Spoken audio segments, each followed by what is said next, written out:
Jerry used to talk about the placebo and the nocebo effect. So most of us are always taking in negative suggestions from the environment, from our acculturation, from the doctors that we meet, and all this a huge amount of nocebo or negative, non-pleasing information that we're taking in is true that we then go and respond to. So if the doctor says to you, you got 5 days to live, people will promptly die on the fifth day, right? Yes. Yeah. It's well documented, right? And they lose hope. So Hmm. there's no question that that using imagery actively is a form of placebo, where you're using your intention and your will to plant seeds of healing in yourself and weed out beliefs and images and feelings and thoughts that are not helpful for you. Welcome to Living 4D with Paul Chek. Today's guest is Rachel Epstein. Rachel is the director of the American Institute for Mental Imagery, which provides postgraduate training for healthcare professionals in mental imagery, dreams, and allied techniques. She received her training in mental imagery from internationally recognized authorities Madame Colette Aboulker Muscat and Gerald Epstein, MD, her late husband and founder of AIMI. Rachel and Dr. Epstein collaborated on numerous books, including the Encyclopedia of Mental Imagery and Healing into Immortality. Working for more than 30 years by Dr. Epstein's side, Rachel learned how the powerful effect of using imagery could unlock trauma in the body and mind and aid in the healing process. She co-authored Reversing the Trauma of War, PTSD Help for Veterans, Active Duty Personnel, and Their Families. Her latest book, co-authored with her husband, is due out in 2022 and called We Are Not Meant to Die, Building a Spiritual Body of Light. If you enjoyed today's episode, please consider leaving us a 5-star rating and a warm review at the top of the show page on Spotify or at the bottom of the show page if you are listening on Apple Podcast. We hope you enjoyed this episode with Paul and Rachel on imagination and healing. Hello, everybody. Welcome to Living 4D with Paul Chek. Today, we're going to talk about imagination and healing with Rachel Epstein. I'm super excited to share Rachel with you.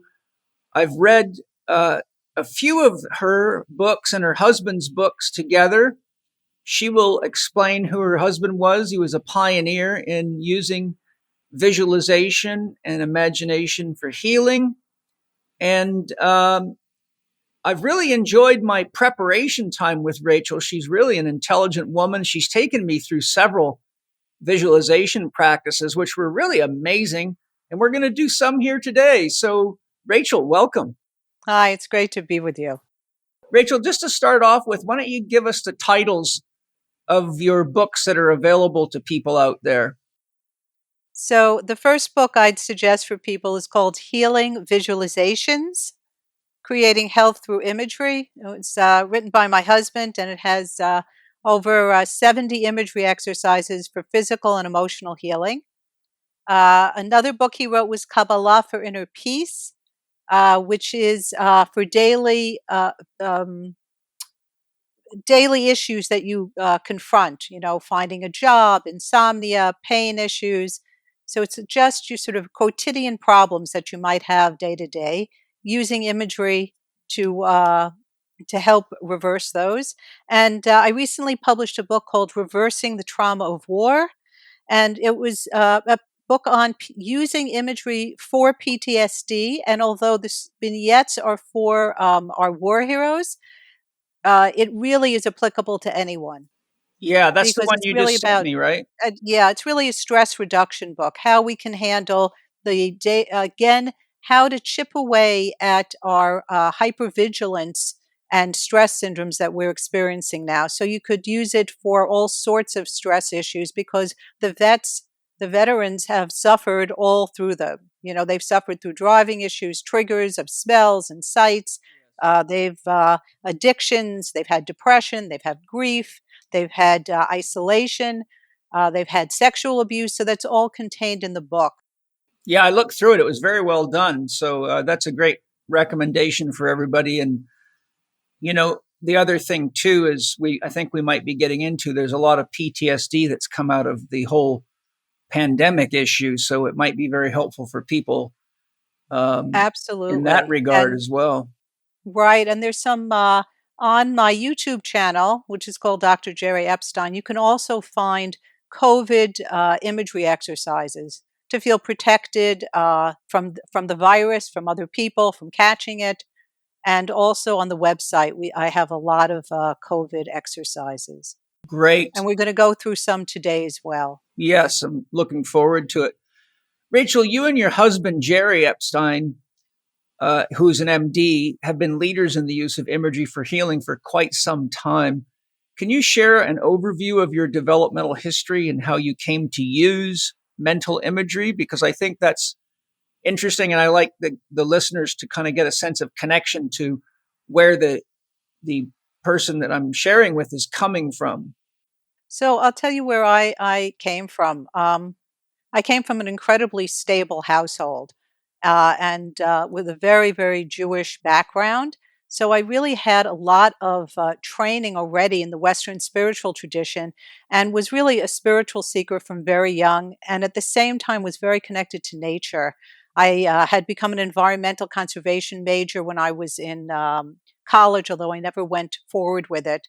And instead, I went into Wall Street for about 8 years and learned all about computers and found myself to be very bored. And Jerry, at that point, who I had been studying with, suggested that I go to a pilgrimage for myself. And I went to Findhorn, I went to Turkey, where I went to Rumi. I stumbled upon Rumi's grave site. I didn't even realize who Rumi was in 1984. He wasn't so popularized. And then I went off to India and studied Vipassana meditation there. I had a stint with Muktananda. I studied yoga. So, and then when I came back, I left Wall Street. I had had enough of computers and I thought I wanted to do something holistically. And I ended up studying Chinese medicine. And in the usual way that I've approached my life, although I'm risk aversive, whenever I have to make a big decision, I sort of just jump in. So I jumped into studying acupuncture when it wasn't legalized in New York State, and I had never had an acupuncture treatment nor knew anything about Chinese medicine. But my husband said it was a good idea. So, and I was bored with everything else I had been doing. So I did that. And at that point, I really expanded my understanding about the mind body connection. I went to a very unusual school, which has since closed, but uh, the person who had set it up used to, he had just really interesting people. So I met people like Thomas Hanna. Oh, I was wow. introduced to, he taught at the school. And I was also introduced to other body workers like Kelman, Yeah, emotional Stanley Kelman. Yeah. anatomy. So that always in preparation for me to really understand imagery from a mind body perspective, because imagery is so intimately connected not only with the visual senses, but with our bodies and with our feelings. And the big question was always, where am I on this? I don't think this is an accurate question, but they used to tell us all the time, well, where are you? Are you on the mind or the body spectrum? Where do you put yourself as you, delve into this area? So imagery, of course, is seemingly more mind oriented, and it is a type of mind medicine, but it's really an integrated mind body medicine because with our images, we can uncover our beliefs and our feelings and our sensations that are all encapsulated in the image. So that was my background. And when I met Jerry, uh, I remember I was coming over because I wanted to start studying with him, and he had just ended amicably a 30-year marriage. And I thought he was going to tell me he was moving to Hawaii, and that was it. I wasn't going to study with him. And instead, he said to me, "Do you want to be my spiritual partner?" And I said to him, "No, I want to be your wife and have children." Right? That's So cute. Well, you're he not didn't. you're not really afraid to jump in at all. Well, he always said, within 5 minutes if this is the person for you. And I don't know if I knew that he was the right person, but I knew that whatever he had, I wanted a piece of that. There was something and there was a 22-year difference between us. So it wasn't like we were making an easy decision. I was 28, he was 50. But he didn't hesitate. He had never had children, and he was 60, and he was still having children, sleeping with him in bed.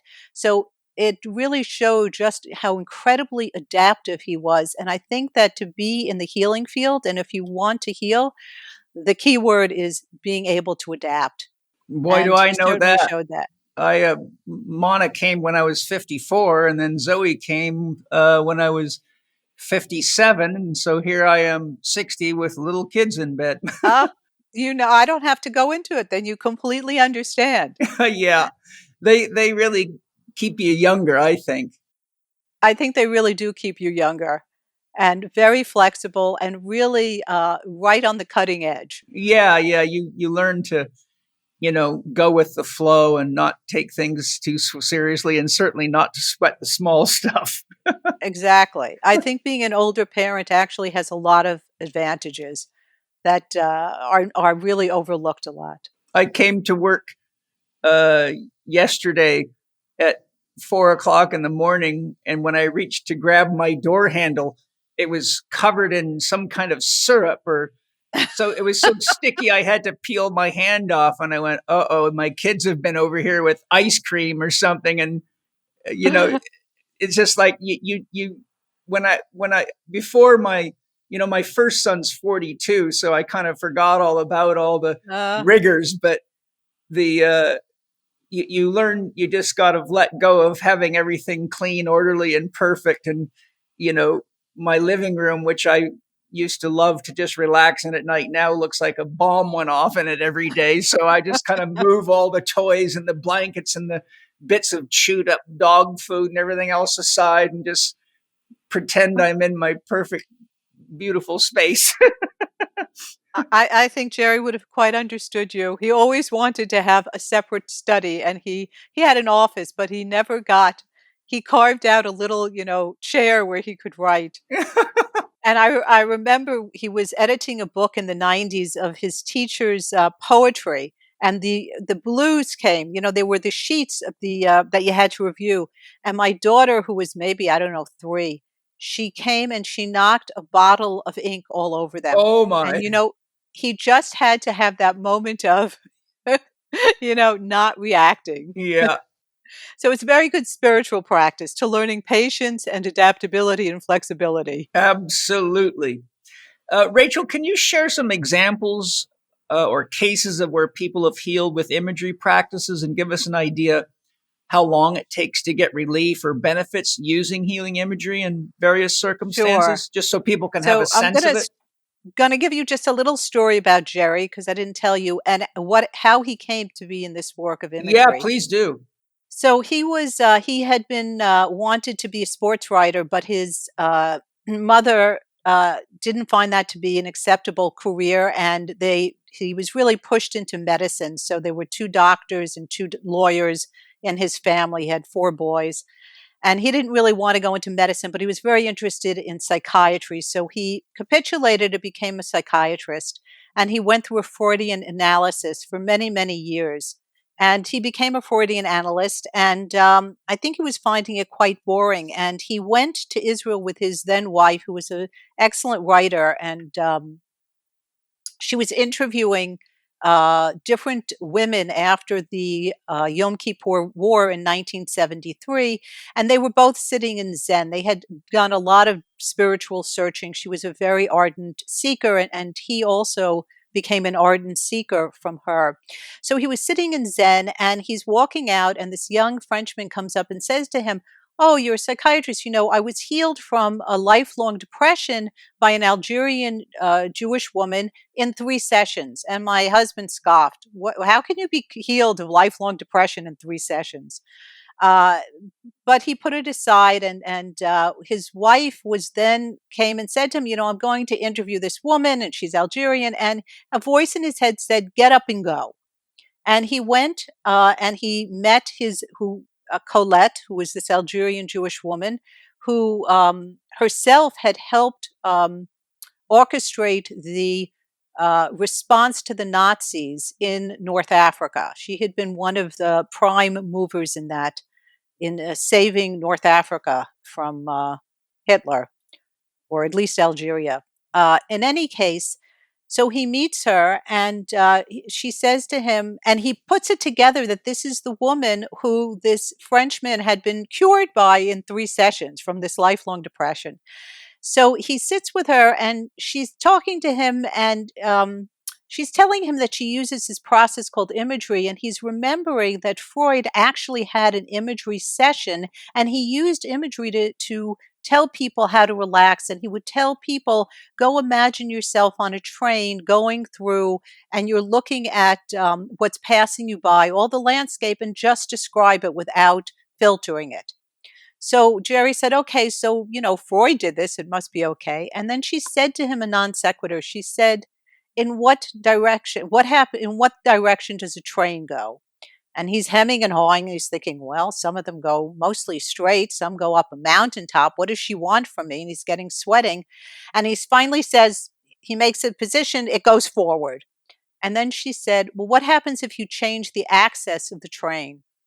And somehow at that moment, he had an epiphany and an opening that has lasted his whole life, because he understood at that moment, he sort of disappeared, is how he later came to understand this epiphany, because she was saying to him, the world isn't just cause and effect. There's an invisible world, and there's a vertical axis that we can navigate, and then there's the horizontal axis. And what happens if you switch into this vertical axis? She didn't say that. That was his experience. And at that moment, he gave up being a psychiatrist, normative psychiatrist. He gave up whatever he thought was his identities, and he devoted himself to being her student. And he went and he worked with her back and forth in America and Israel for many years. And then he finally graduated, and then he continued to work with her after that.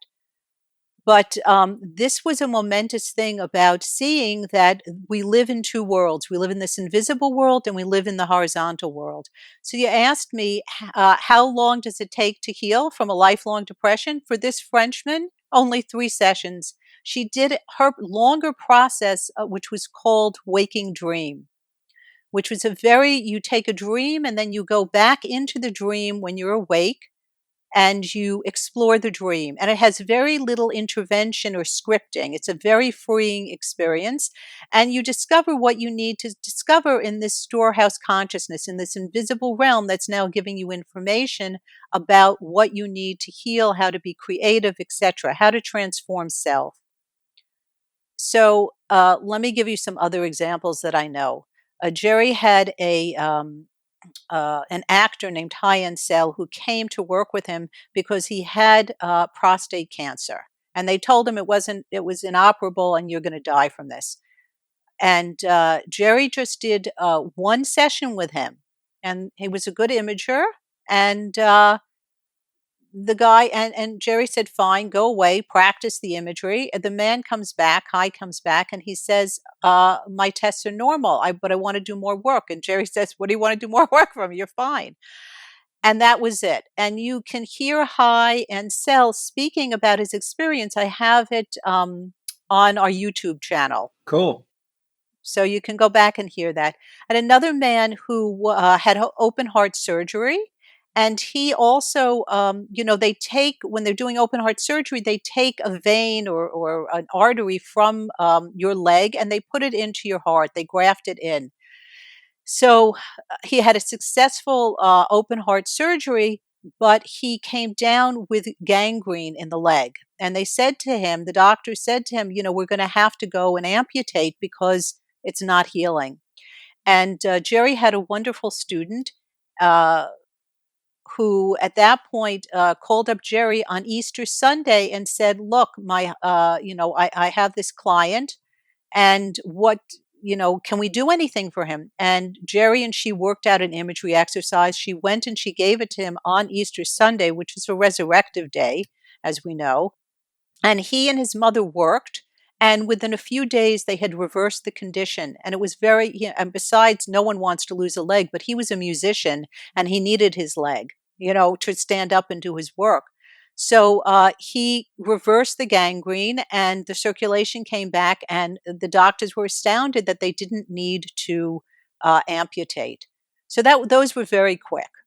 Jerry did a whole bunch of asthma studies where I think he gave people 3 sessions of asthma imagery, maybe. They met for 3 times with him. Some of them did very, very well, and they got off their asthma medications. He had a student who was an asthmatic who ran a marathon without asthma medication. She wrote a book about it called uh, Asthma Free. You can probably still pick up a copy of it. The Gregory story of the man who healed himself from gangrene is documented on a lovely DVD by Penny Price called The Healing Field, and it has several healers. And my husband is always at the end because he's always the most far out. That's There's no great. way. Whenever books have been read, he's always at the end because he's really an extreme pioneer in his vision that we really can heal ourselves through the use of our mind. People have turned around babies quickly. Of course, dreams give healing messages. Imagery is also diagnostic, so you can go in and see if you're ill. So there's many uses. I'm trying to think what other things. People have a lot of stomach issues. They often heal very, very well with imagery. Colon cancer. I knew a friend of ours had colon cancer. He used chemo, exercise, imagery, and sauna. So he had a 4-pronged approach. Infertility, we have books written on infertility. Jerry had a woman who came who was infertile. Her FSH was too high. She conceived. Again, she used imagery as a primary modality, but I think she also worked with nutrition and other holistic modalities. And her book is called Inconceivable. There's another book on infertility by a fellow colleague of my husband's, and I think it's called Dream Birth. Has many imagery exercises just for infertility and for issues around conceiving. I worked with someone who had used the book, and she conceived very quickly after being told she couldn't conceive. That's great. So, I mean, I could go on and on. And the book Healing Visualizations is exactly comes out of Jerry's practice of his empirical work with people for all sorts of illnesses. Hepatitis. I remember he had somebody, chicken soup for the soul. Someone came and had hepatitis, and he gave her an imagery exercise for it. That's great. Hi, everybody. It's been a long time since I or any of the Chek faculty have presented at a live event, but today I'm excited to announce that myself, Matt Walden, Angie Chek, and Alex Bachalik will be presenting at this year's CanFit Pro Global Conference, August 10th through 14th. I presented at CanFit Pro for 19 consecutive years, so it's nice to be back after some rest. I'm even more excited to announce that I'll be giving my first ever talk based on my forthcoming book, Spirit Gem. It would be safe to say this is my magnum opus, and I've been developing it for many years, and I'm 2 years into writing it now and almost done. My session is called Spirit Gem, How to Turn Challenges into Opportunities for You and Your Clients, and I'll be talking about the fact that we are not only living in a spirit gem, but one in which we come to learn how to celebrate and learn to love, live, and have more freedom. And I will share the 10 essential principles we can all use to be more conscious of how we use the power of our hearts and minds to create. For anybody in a leadership or coaching role, these principles will greatly enhance your ability to help people identify their chief dream, goal, or objective in life, heal, and learn to use their mind to manifest what they want effectively and efficiently.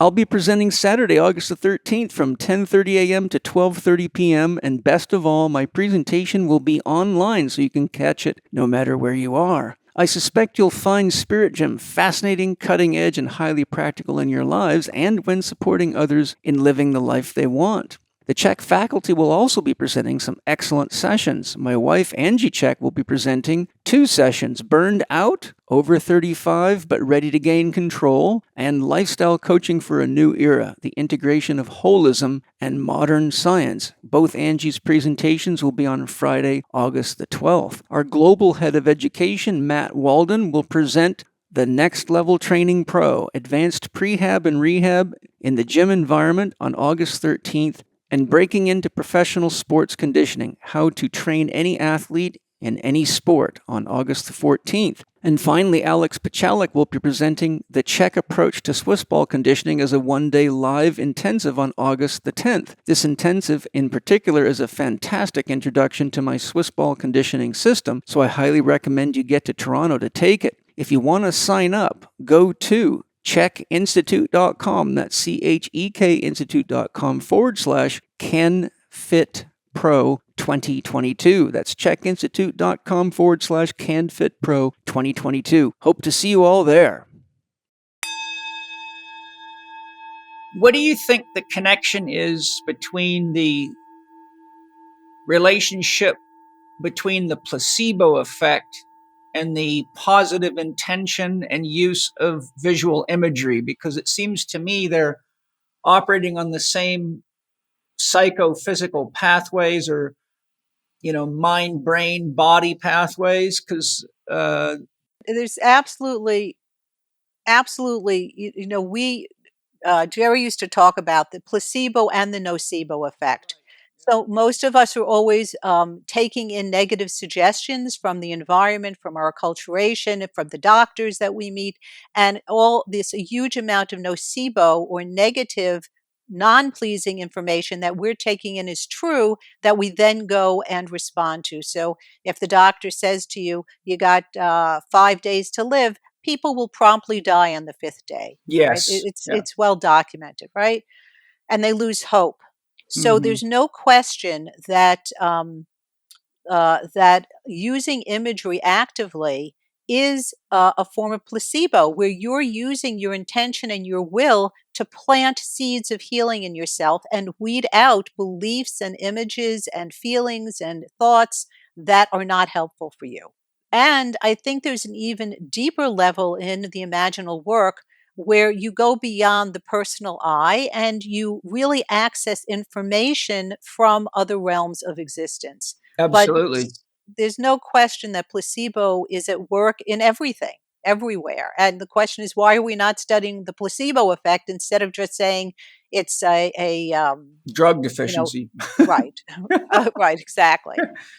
Yeah, it's interesting too, because I work with sick people most of my career. Worked in chiropractic clinics, worked in a large physical therapy clinic, owned a physical therapy clinic, worked with people with all kinds of diseases. And one of my regular practices was whenever I would be on my way to work in the morning, I would just visualize myself as strong and vital. And I visualized that my life force energy was pouring out of me, and not only as a gift to other people, but it created like an egg or a cocoon around me. Hmm. And I just believed that I didn't need to get sick, that there was no benefit to me. And I haven't missed a day of work due to illness in my entire 38-year career. And I don't even remember when I was ill before my career began. The last illness I remember really was being a child and going through the normal immune development stages. But I really believe that it's very important for people that don't have an awareness of the power of the placebo effect. And in one of my books in my library, it's by Jeffrey Hodson, a famous theosophist.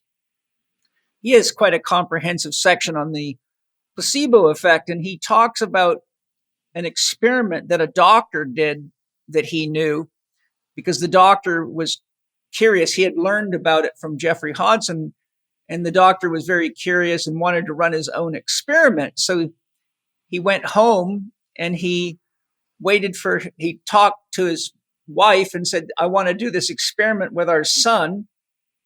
Would you participate? And she reluctantly agreed. But when his son got up in the morning, he said to his son, he says, how are you feeling? And his son said, I feel fine. Why? And dad, the doctor, said, well, you're looking like maybe you're coming down with the flu. And then when he saw his mother, when he went to breakfast, his mom said, how are you feeling? And he said, fine. Why? He says, oh, you're looking like you're coming down with the flu.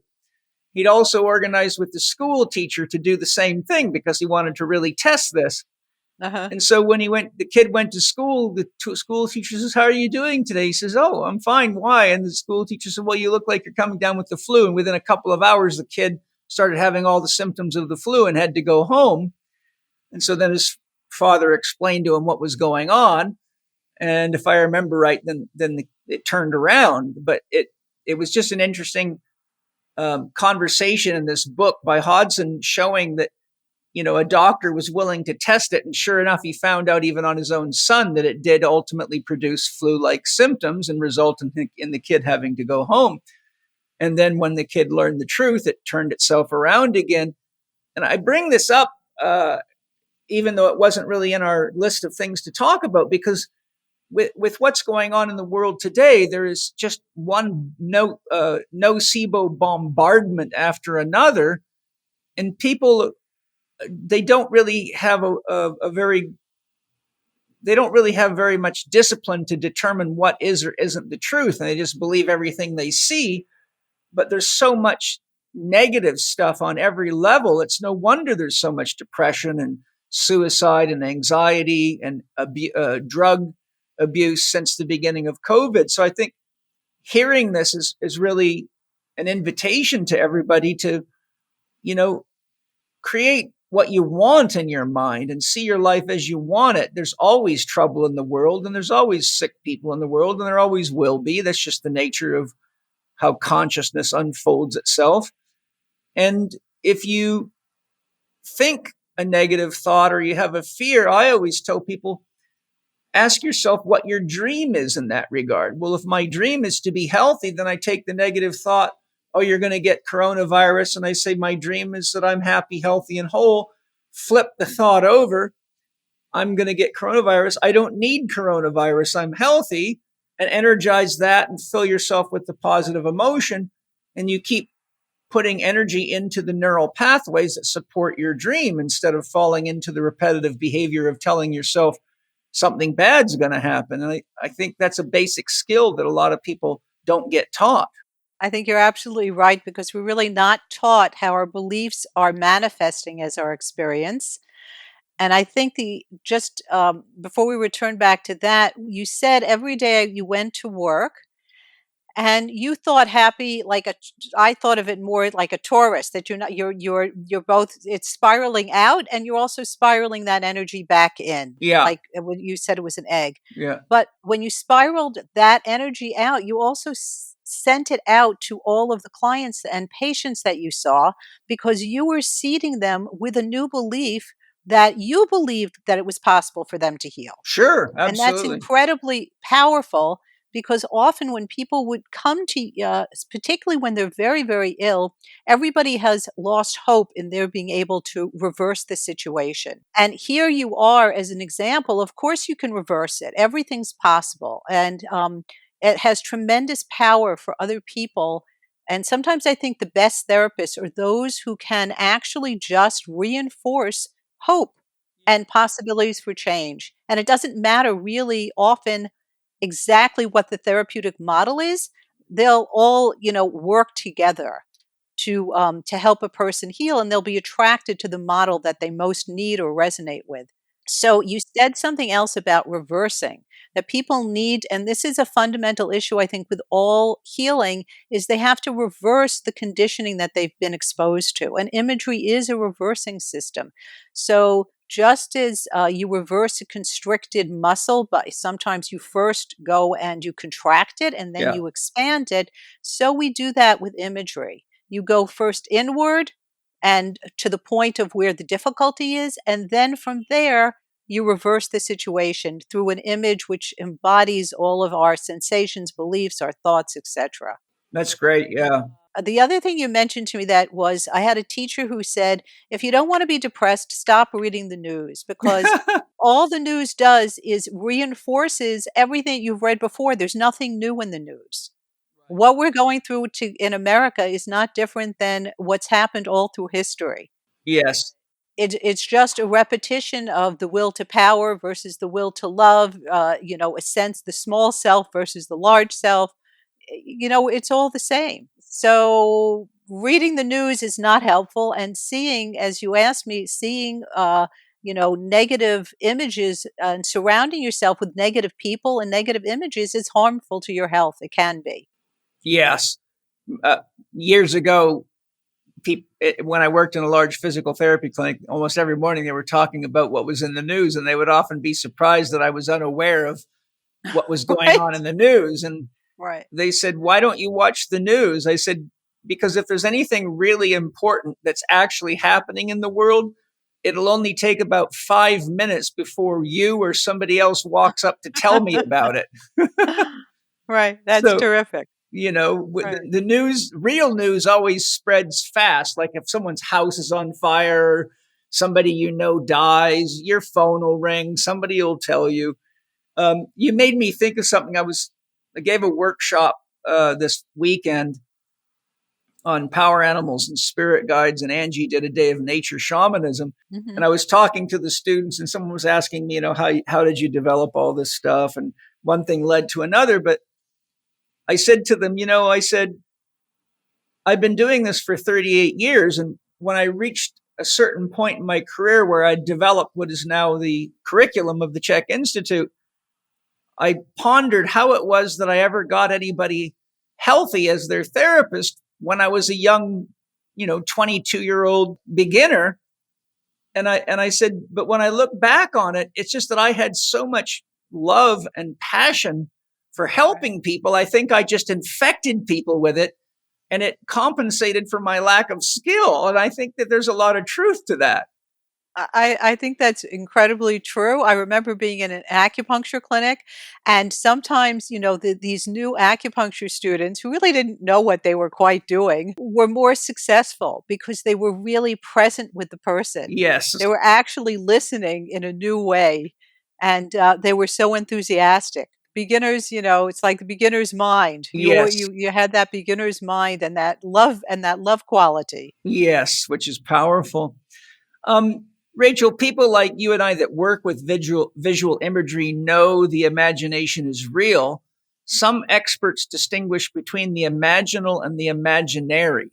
Could you share your thoughts on the actual nature of the capacity of our imagination or imaginal faculty, and how might we distinguish between the imaginal and the imaginary? So let me start with the second half. So when we say the imaginary, what we're talking about is daydreaming and fantasy. And that's quite different than having an imaginal process. When you have a fantasy, it's repetitive, it's compulsive, it's wish fulfilling. It doesn't lead to a creative experience, right? So when I think about people having fantasies, they have a repeated fantasy of winning a lottery, what they're going to do with the money, or if you have an ex that betrayed you, they have a continued idea of how they're going to betray the ex. They're going to get back to them, or they're going to murder them. It doesn't lead anywhere, and it doesn't lead to action. It's um, it's very self-involved. It's often escapist. It's self-centered, and it's controlled by the individual. They are thinking out how they're going to deal with the concrete world and the problems that are being presented to them. And the imaginal realm is quite different. It's a revelatory realm. So, revelation means you're discovering something new, right? It's usually a spontaneous, when you're really in the imaginal realm, it's spontaneous and the experiences are fresh and new. They're non historical and the images are without intellective input. You're not thinking intelectively and figuring it out in a cause and effect way, which is how a fantasy usually works, right? You're Yes. fantasizing what I'm going to work. First, I'm going to take this money, that money, who I'm going to give to, right? Here, it's a spontaneous, non controlled event. And it is often, you lose a sense of self centeredness and you lose the sense of ordinary time and space, which you really don't usually lose with a fantasy. And it's closer to an hypnagogic state, to the state before sleep or after sleep, when we're sort of in this half dream world where we're really being able to access what someone called storehouse consciousness, all right, Yes. or the imaginal realm. Hmm. And this realm is not under, it's perceived by the heart. It's not perceived by our linear left brain thoughts and memories necessarily. Yeah, that's great. Jung describes that the imaginal function is actually our capacity for perception at its very core. So, whether you're perceiving a dream or whether you're perceiving the smell of a rose, or whether you're perceiving anything, that the imaginal faculty or the means by which the soul has an experience in the horizontal dimension is, even if you're bringing something in intuitively, you're still perceiving it or you wouldn't know it was there. So I think for a lot of people's lack of ability to understand what the imaginal is, it may be helpful for them to realize that it is the faculty of perception at its very core. It's beautiful. How important is it that a person believes in the imagination or visualization process to get effective results? And, for there's been many of my students and even patients when I would introduce them to a practice or a technique, and they simply just couldn't conceive of it as being real or thought it was just too airy-fairy, hippie or whatever. And so generally, if a person hasn't got a belief in something, they already inhibit themselves. I'm curious, though, what your thoughts are with regard to the type of work that you do and that we're going to share here in the podcast together. Does a person need to believe in it or at least be willing to try it? Or is it sort of a non-start with non-believers? I think the way I've always taught people is, and spoken to people about this, is you want to be a true scientist. So you want to suspend all of your doubts while you're doing the imagery. Just do the imagery in a in an open and without preconceived ideas of how whether it works or not, and then and let it and just follow and be open minded. You don't have to believe in it, but just be open minded as any scientist who's doing an experiment, in this case on yourself, is when they're practicing in an experimental mode. And about imagery, because it's so quick, you want to let it go. You don't want to dwell on it during the day. So do the imagery with an open mind and then go about your day. Your day is going to be filled with all your habitual ways of being in the world, which includes a lot of doubt and skepticism. And we'll see if the imagery can speak to a different, deeper level within you that can percolate up later. I mean, I don't explain that all to them, but that's how I think about it. So you're doing it with an open mind and forgetting about it. So you don't have to dwell on whether it's good or it's bad. You're going to let it speak for itself. And like any healing practice, usually people know uh, within 3 weeks if something has any benefit for them. Sure. Right? I mean, I think, they have some sense. If you're going to take an herbal tincture, it's going to work. Something's going to shift in you. It may not, heal you completely, but it's going to shift. Yeah, you'll notice changes. So I don't know what you do with the people that you've done work with. You've given them something else that they related to more. So in imagery, sometimes you have to work with people and have them call up an image that's really innate to them and not scripted, because that's the most powerful. And if you can get them to link into that, it usually is they can have a deeper experience and build trust in it. Well, what I do typically is I say, okay, I have a question for you. Say they've got really bad back pain or digestive troubles or whatever. I say, when you're thinking about your challenge and you're feeling stressed about it, what kinds of images are you getting? And they'll say things, well, I see my back with a knife sticking out of it or whatever. And I say, well, you see, you're already doing it. Why don't you just try going the other direction with it? That's beautiful. Right. So you tell them to remove the knife Yes. and see what happens after they remove the knife. I say, isn't it interesting that you're inhibited about using imagery to create relief, but you're comfortable doing it to fortify your pain? Right, exactly. I say that's a bad habit.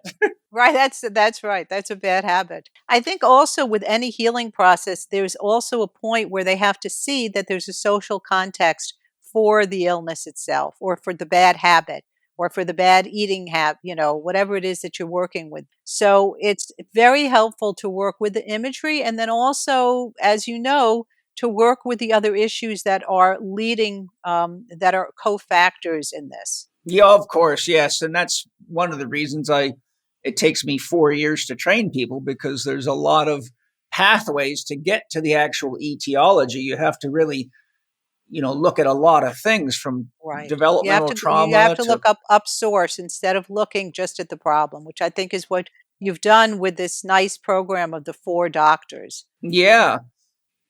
I put question 6 in there, which might have been a surprise for you because we didn't talk about it, but I had for the first time a student in my class. Power animal and spirit guide work is all inner visualization. And this guy raised his hand and said, well, I can't see internal images. I have what's called a aphantasia, which I'd never heard of. I had people tell me they couldn't see things inside, but I never had anyone give me the name of the diagnosis. And so I just wondered if you'd ever seen anybody with this come to you saying they can't see images, what you suggested, and later I'll tell you how I handled it with him. So there is, most people are generally good imagers, and we have to understand that and explain to them that an image doesn't have to be prolonged. It's happening in no time, no space, and it's quick because it doesn't have any mass to it, or it has mass, but doesn't have duration since it doesn't happen in time. So it's going to be fleeting. And then I explained to them that it's also a combination of all their senses. It's not just visual, it's their feelings, their sensations, their taste, their smell, and they may have one that is stronger than the others. So I might use a synesthesia with them and say, can you hear 2 glasses clinking? And see if they can hear it, right? And then sometimes they'll tell you, oh, yeah, they're visualizing. Or can you smell the ocean? The ocean salt, the salty air, or can you see yourself at the ocean? Or you might have them remember a very pleasant memory they had and see if they can evoke it and call it up. So you can also have them look at a picture book of nature, have them look at it and then close their eyes after looking at it for a little bit and see if they can see it in their mind's eye. So these are all ways that we can develop it. I knew a man who didn't see, he dreamt in music. He was he was a Jungian lay psychologist, a brilliant man. And all he did was he worked with people, artists, using Jungian techniques but he also, he never dreamt in images. He only dreamt in music. So that's the only person I ever met. Somebody wrote a comment saying she doesn't see mental images, but she can dream and see images. So I thought that was sort of interesting. I have a friend who works with imagery, and he said, "Oh, well, ask someone if they can see what's in their bedroom. Go back to the most concrete things that they have in their lives." And the other thing is that people have a lot of tendency to verbalize rather than image and feel. So you can have them tune into what they're feeling and sensating and smelling and hearing to just sort of tune inwards because we're very quick to say, I don't see an image. Yes. Well, what you've just described is almost exactly what I did with him. I explained to the whole classroom, I said, we all have voyances, which are our non-physical senses. And I said, some of us are clairsentient. We have the ability to sense things. For example, you can feel the shape of a cup by imagining it and you know it's there. We have clairvoyance, which is inner imaging. And I said, for example, I can hold up a Christmas gift and just use my third eye, look right through the package and see what's in there. We have clairaudience, the ability to hear voices, even though there's not a physical person there. And we have intuitive knowing that comes instantly and we don't know how, but it's there.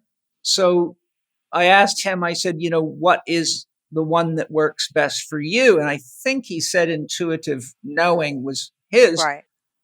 But what I did was I had everyone go through the exercise and said, think of somebody that you really love or a pet, a dog or a cat that you've had a beautiful relationship with or still do. And I said, now, can all of you identify a person or an animal? And they all said yes. And I said, now, close your eyes and just visualize yourself the last time you were in contact with them and sharing love with them. And can you see them? And interestingly, he was able to see that.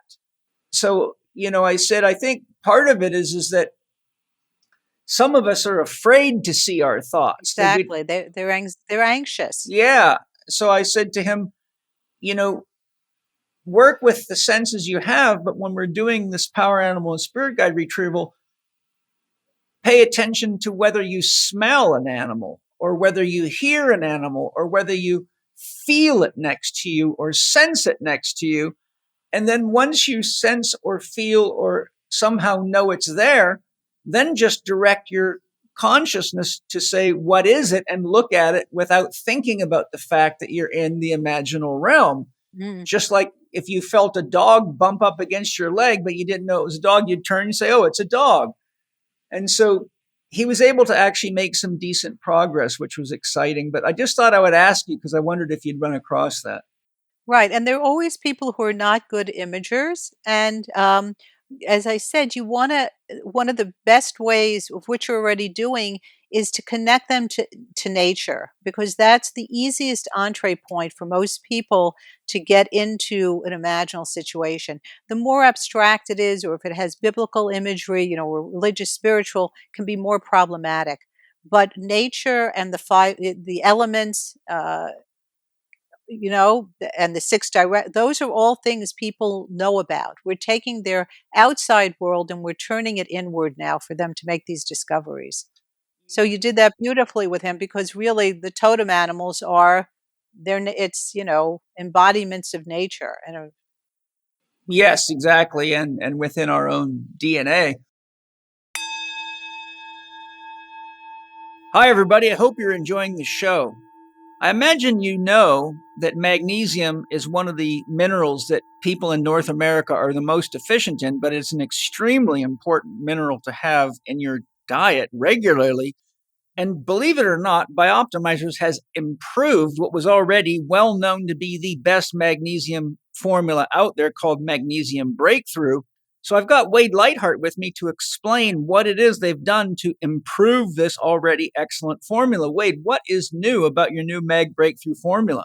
Well, it's called sucrosomial magnesium. So we have 7 different types of magnesium in Magnesium Breakthrough because they're uptaken by different parts of the body. But a new type of magnesium has been created called sucrosomial. And what it shows in the research in science is that it's actually even more absorbable by the body, particularly inside of the brain, which is a big aspect to enhance neurotransmitter formation as well as ensuring the rest and relax response in the nervous system that a lot of people will take magnesium for. They find it, clocks them down, helps them sleep better, allows for the relaxation of striated and smooth muscle tissue in the body, which creates an energetic relief.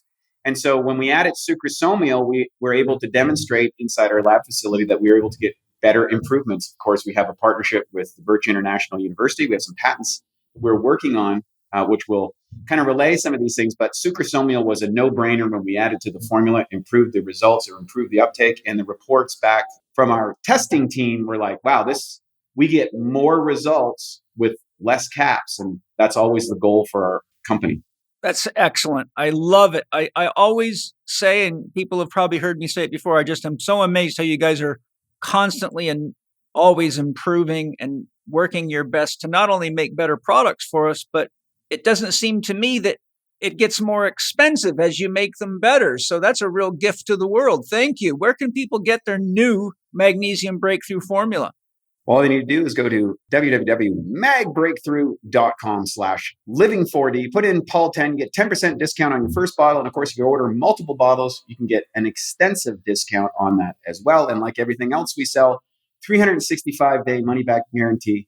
If this isn't the best magnesium you've ever taken in your life, we demand that you tell us and we can give you your money back. But I think you're probably going to demand, hey, can I get more of this for my family? That's probably more the truth. So that's magbreakthrough.com/living4, and then the letter D, code Paul 10. Enjoy deeper relaxation and better nutrition with Mag Breakthrough. This, of course, is a fairly basic question, but I think it's important for the listeners to hear. What is mental imagery in your conception of how you would describe it? I mean, yeah, we know it's a mental images, but how would you describe what it is to somebody? So I always like to think of it as the mind thinking in pictures. And so the mind thinking in pictures, we have a lot of ways to think. The way that we've been trained in Western civilization is to think not with pictures, but with words. That's what we've learned. But so, and we spend a lot of time in that level of thinking about things with words.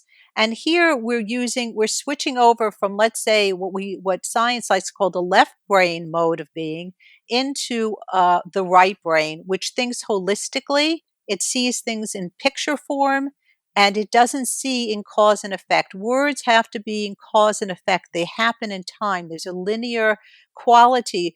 This causes this, that causes that. And here we want to get out of that cause and effect because we're working in an acausal world when we work with images. And for healing purposes, I think the simplest way to think about the mind thinking in pictures is that it's the way that the mind is talking to the body to heal. And we're still, of course, keeping a mind body split here, but we'll put that aside for a minute, right? So it's what we're doing is giving instructions with intentionality uh, by ourselves and to ourselves. And the body understands pictures. It understands this right brain uh, picture language that really is not just about pictures. As we said, it's about all our senses combined, including what happens below what we call our conscious mind, which is sort of the word mind, the left brain. And here below that, we're going to a different level into the imaginal realm. Yeah, I find it interesting because having studied Steiner's work quite extensively and his whole philosophy on educating children, Steiner warns that children should not be taught to read until no earlier than 7, and depending on the child, as late as 10, because he says it pushes them into their left brain. And the left brain is the brain that breaks everything into pieces. And there's a great book called The Biology of Transcendence by Joseph Chilton Pearce, and he breaks down very carefully how the child's brain grows and develops and shows that for the first 4 years, all the way up to 7 years, the right brain in the child is dominant. And then it progressively shifts to more and more left brain activity. And Steiner felt the same way about math as well for the same reason. And so in Steiner school, kids are not taught to read early. They're taught to visualize, to act, to sing, to use arts and crafts, and to learn through play and acting and using their imagination, but not reading. And I think that because so many people in our culture and worldwide today start learning to read very, very early, even in kindergarten, that they end up over relying on their left brain and lose that wholeness and the imaging capacity that the right brain has. And I really think that me getting out of school and not enjoying school and not paying a lot of attention might have been my soul's way of protecting my right brain function so that I could do the work that I came to the world to do. Absolutely. Steiner schools were just wonderful. I sent my daughter there for her early education, early childhood education, and it was they were right. Why do we have to push reading so early? Kids, when they're 7 and their teeth are erupting, so there's a biological sign that the body is coming into a new, more adult awareness when those teeth erupt with the adult teeth start coming in. And, they didn't introduce computers till they were in ninth grade. And they never taught numbers and math without teaching the quality of the number, right? They always did Right. sacred geometry. Everything came from the hand and then the heart and then the brain. It's an incredibly wonderful educational system. And the other thing I think is distinguished is that just because we have a lot of images in the outer world now, it almost loses our capacity to have inner imagery. Yeah, I call that externalization of the self, where you get so externalized that you begin to identify yourself as what you're doing or what's happening in the outside world. But what happens is you end up with a person who can't sleep without the television on, or if the room's quiet or there's no radio or television, they just can't handle being with themselves. Right. And I think that's really the doorway to a crisis, when you lose connection with your inner self, because without that connection, you'll never really figure out who you are. You'll always be dependent on something outside you to inform you. And I think that's a very dangerous situation. Jerry's teacher, Colette, this Algerian woman, full name was Colette El Bouker Muscat. She was a genius in many, many ways, and she called herself a teacher of life. And she said about this point that you were just making, uh, she was talking about coming into wholeness about yourself. And she always said that a person needs to correct their self image. And we have so much, we're so externalized in our self image about, how we look, have we graying our hair, are we buff, are we, that we've completely, as you said, lost contact. And she would imaginally go and have people correct their own image as a starting point, so that they were in imagery, they were now correcting their beliefs about what was wrong with them, so that they'd have a space within themselves that could then manifest in the outside world that way. Because people have, and she'd have you correct an imaginal self in the mirror with your finger. That's fantastic. I might have to use that. And it's very powerful. You can use that with clients who need to change their self-image, because self-image, some people will see their physical body, other people will not. They'll have a different manifestation of what their self-image needs to be corrected. Yes. Where do you feel the images within us come from, and what does the scientific literature say in that regard? Do you think it's the body, the brain, the mind, the spirit, or all of these together? Well, I think that from the science, they don't really, for them, everything originates with the brain. Of It's course, the, yes. right, that's what they're going to say. So consciousness is held within the brain. In spiritual life, and through this particular path of imagery, which comes out of a spiritual context called the Kabbalah of light, consciousness gives rise to our physicality. So everything happens from a form to function.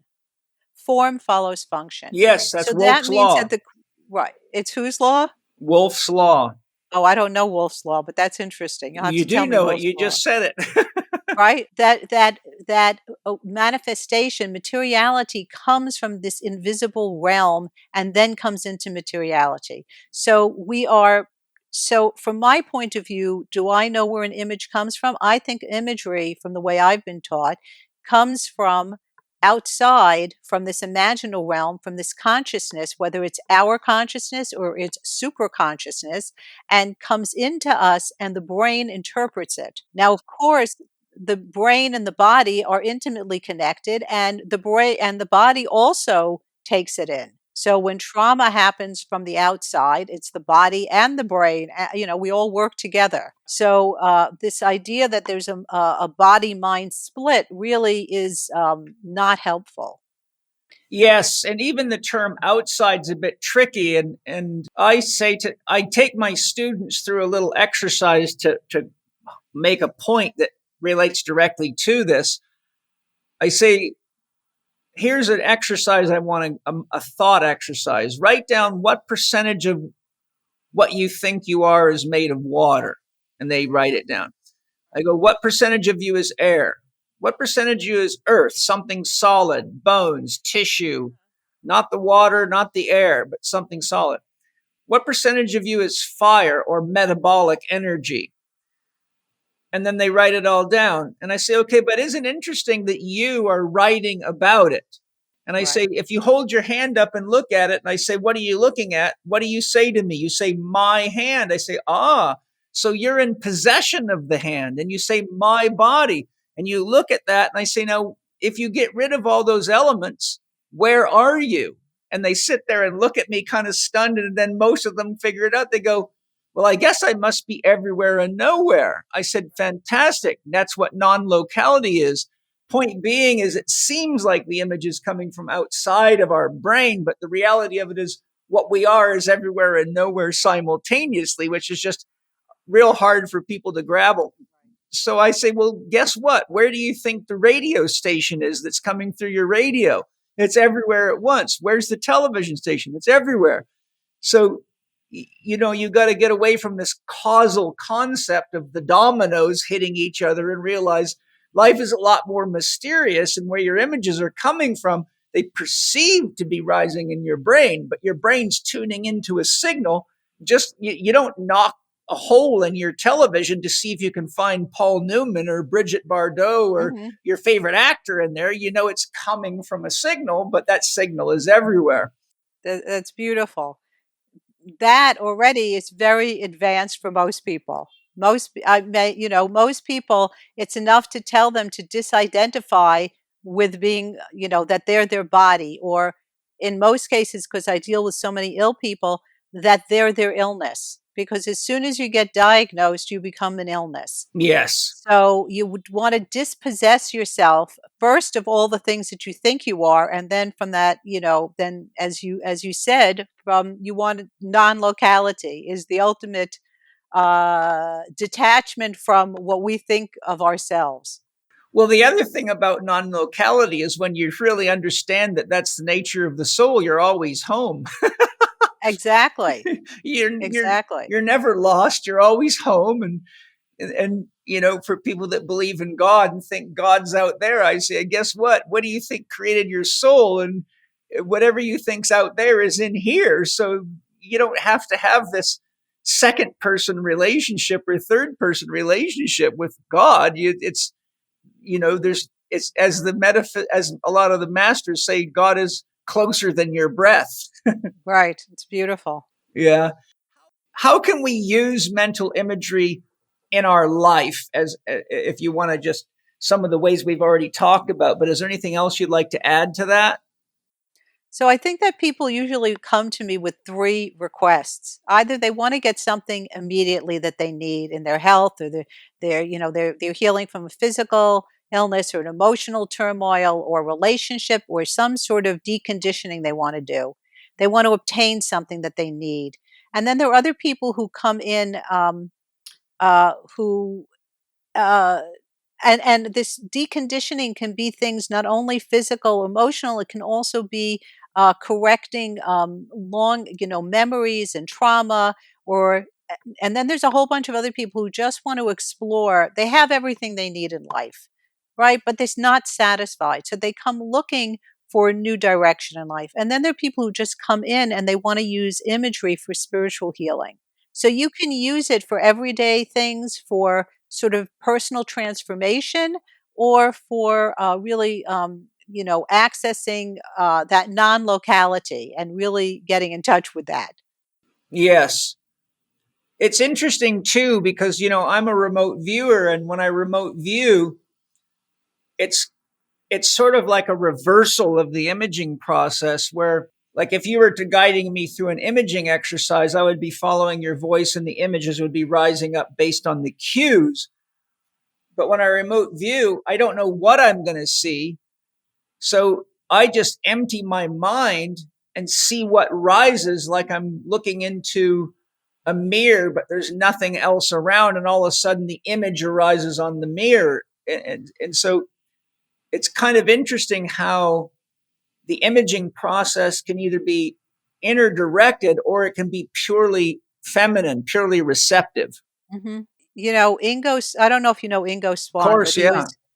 he was a good friend of ours, and he Wow. actually came to do Waking Dream with Jerry, and he thought Waking Dream was the ultimate. He loved Waking Dream, and I haven't really spoken about Waking Dream, but Waking Dream is where you really go into this free flow, right? Uh-huh. Where he would come with a dream and then he'd do a waking dream with Jerry. And he put up a lot of Jerry's work on his site, I forgot what it was called, Bio Mind. I think it's still up, uh, even though he's passed away. So, yes, waking dream is the freest of all of them. And he actually gave us a session in remote viewing one day in his downstairs basement filled with all of his beautiful oil works because he was an incredible painter.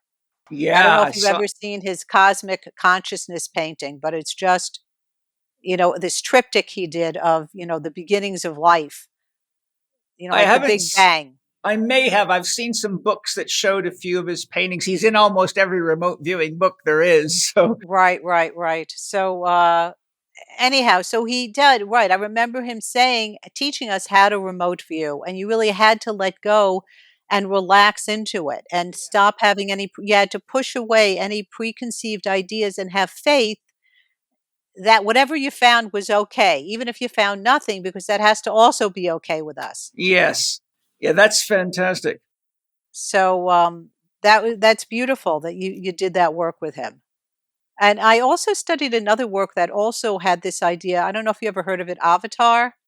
I have heard of it. I'm not familiar with the details though. It was I don't know how far where it is now. I took it many years ago, but it was this idea of working with all your beliefs. And they didn't have an imagery piece with it. It was just working with your beliefs. They became more Zen-like as they went on later to try and have people dehabituate from thinking, deconstruct pens, deconstruct your identities, etc. They were always deconstructing. And then they were just had a process where you'd sort of like go out into the universe. So you deconstruct yourself and just keep on becoming what they called a no limit being. Yeah, I love it. I do those types of exercises myself, and they're amazingly freeing. I've done them with many of my clients, and sometimes before I take people into plant medicine ceremonies, I will use a deconstruction meditation for them so that they can experience what it's like to lose their boundaries or their ego. Right, And right. one of the most common comments I get is, "Wow, it's so nice to be like that. Why do I bother doing this?" I say, "Well, Uh-huh. you All probably right. because you spent a long time like that, and now you want to taste this." Uh-huh.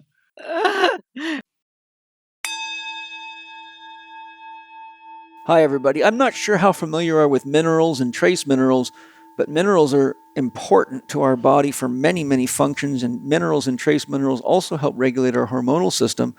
And one of the products that I've been using for many years is Shilajit minerals.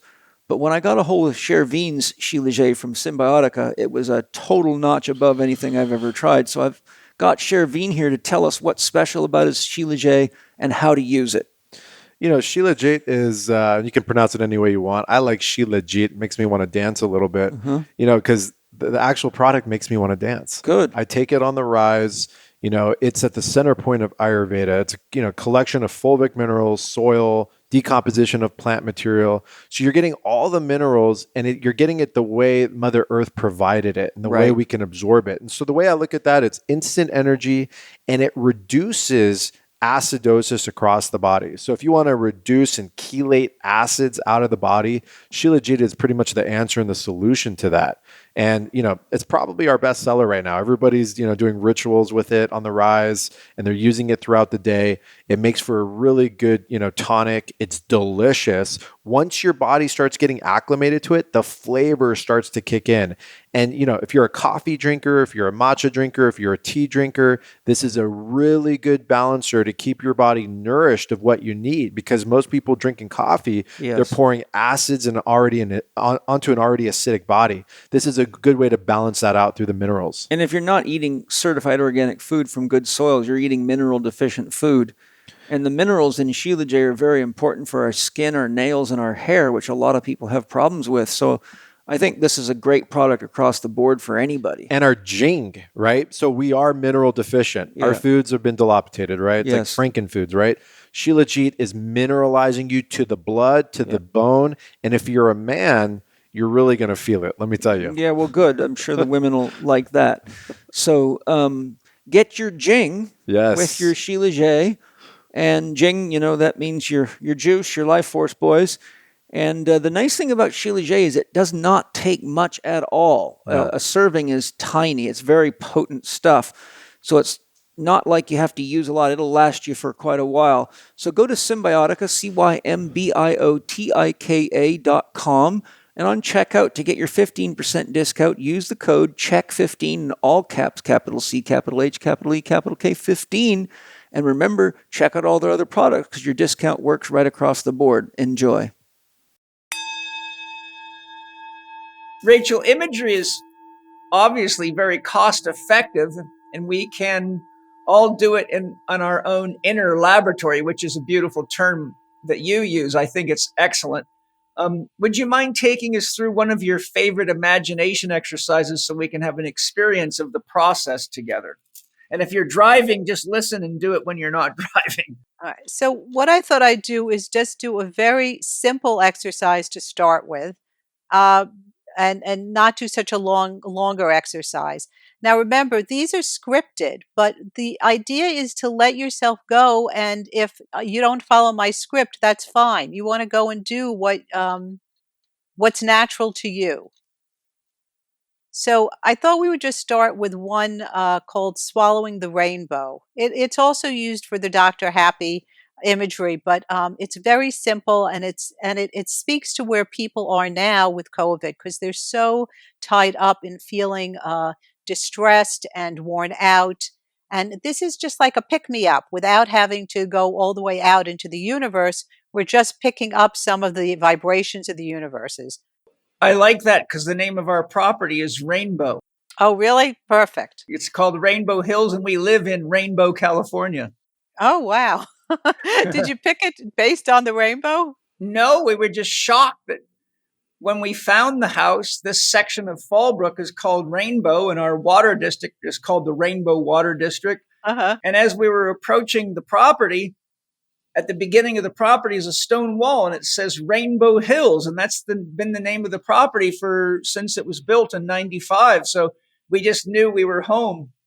Absolutely. You read the sign. You didn't have to go any further. Nope. You read the outer sign was telling you this is it. Yes. That's which is also part of the work of the imagination is not only bringing what you find in your imagination out, but learning how to read the outer signs, which are also in image form. Yeah, So that's absolutely. all part of that, as well as we didn't really get a chance to speak about, but the other forms of imagery that we are in contact with is our face and our body shape. And so, I know from your own work about people's body shapes being, mesoderms, mesoderms, Endo. mesoderms, ectoderms, and endoderms, and combinations of that. And the face is also in this tradition was red, not because our bone structure doesn't change so much. Our muscular changes. So it gave us insight into what the person's temperament was. So that's another section of imagery. And my husband used it a lot diagnostically. And if you go to the website, there's some articles about it. Um, so you read the signs that this was your property, which is just incredibly wonderful.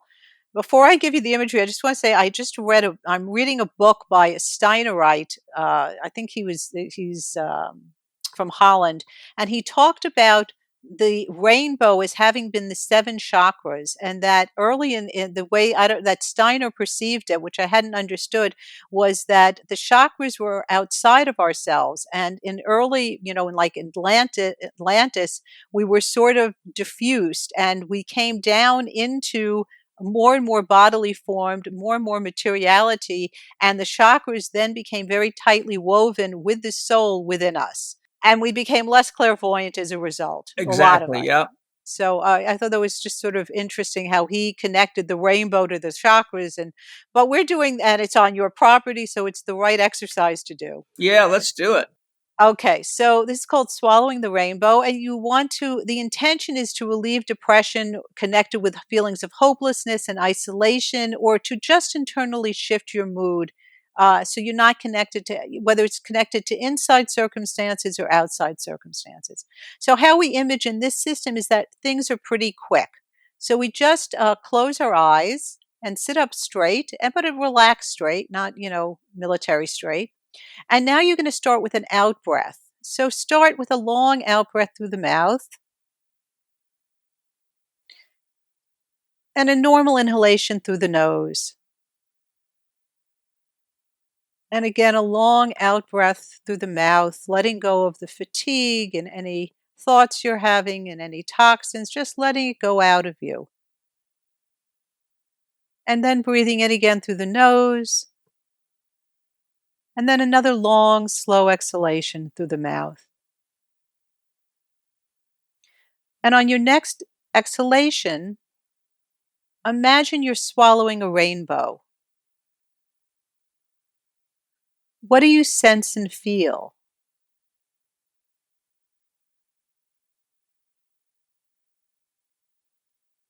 And stay with this feeling for a few seconds.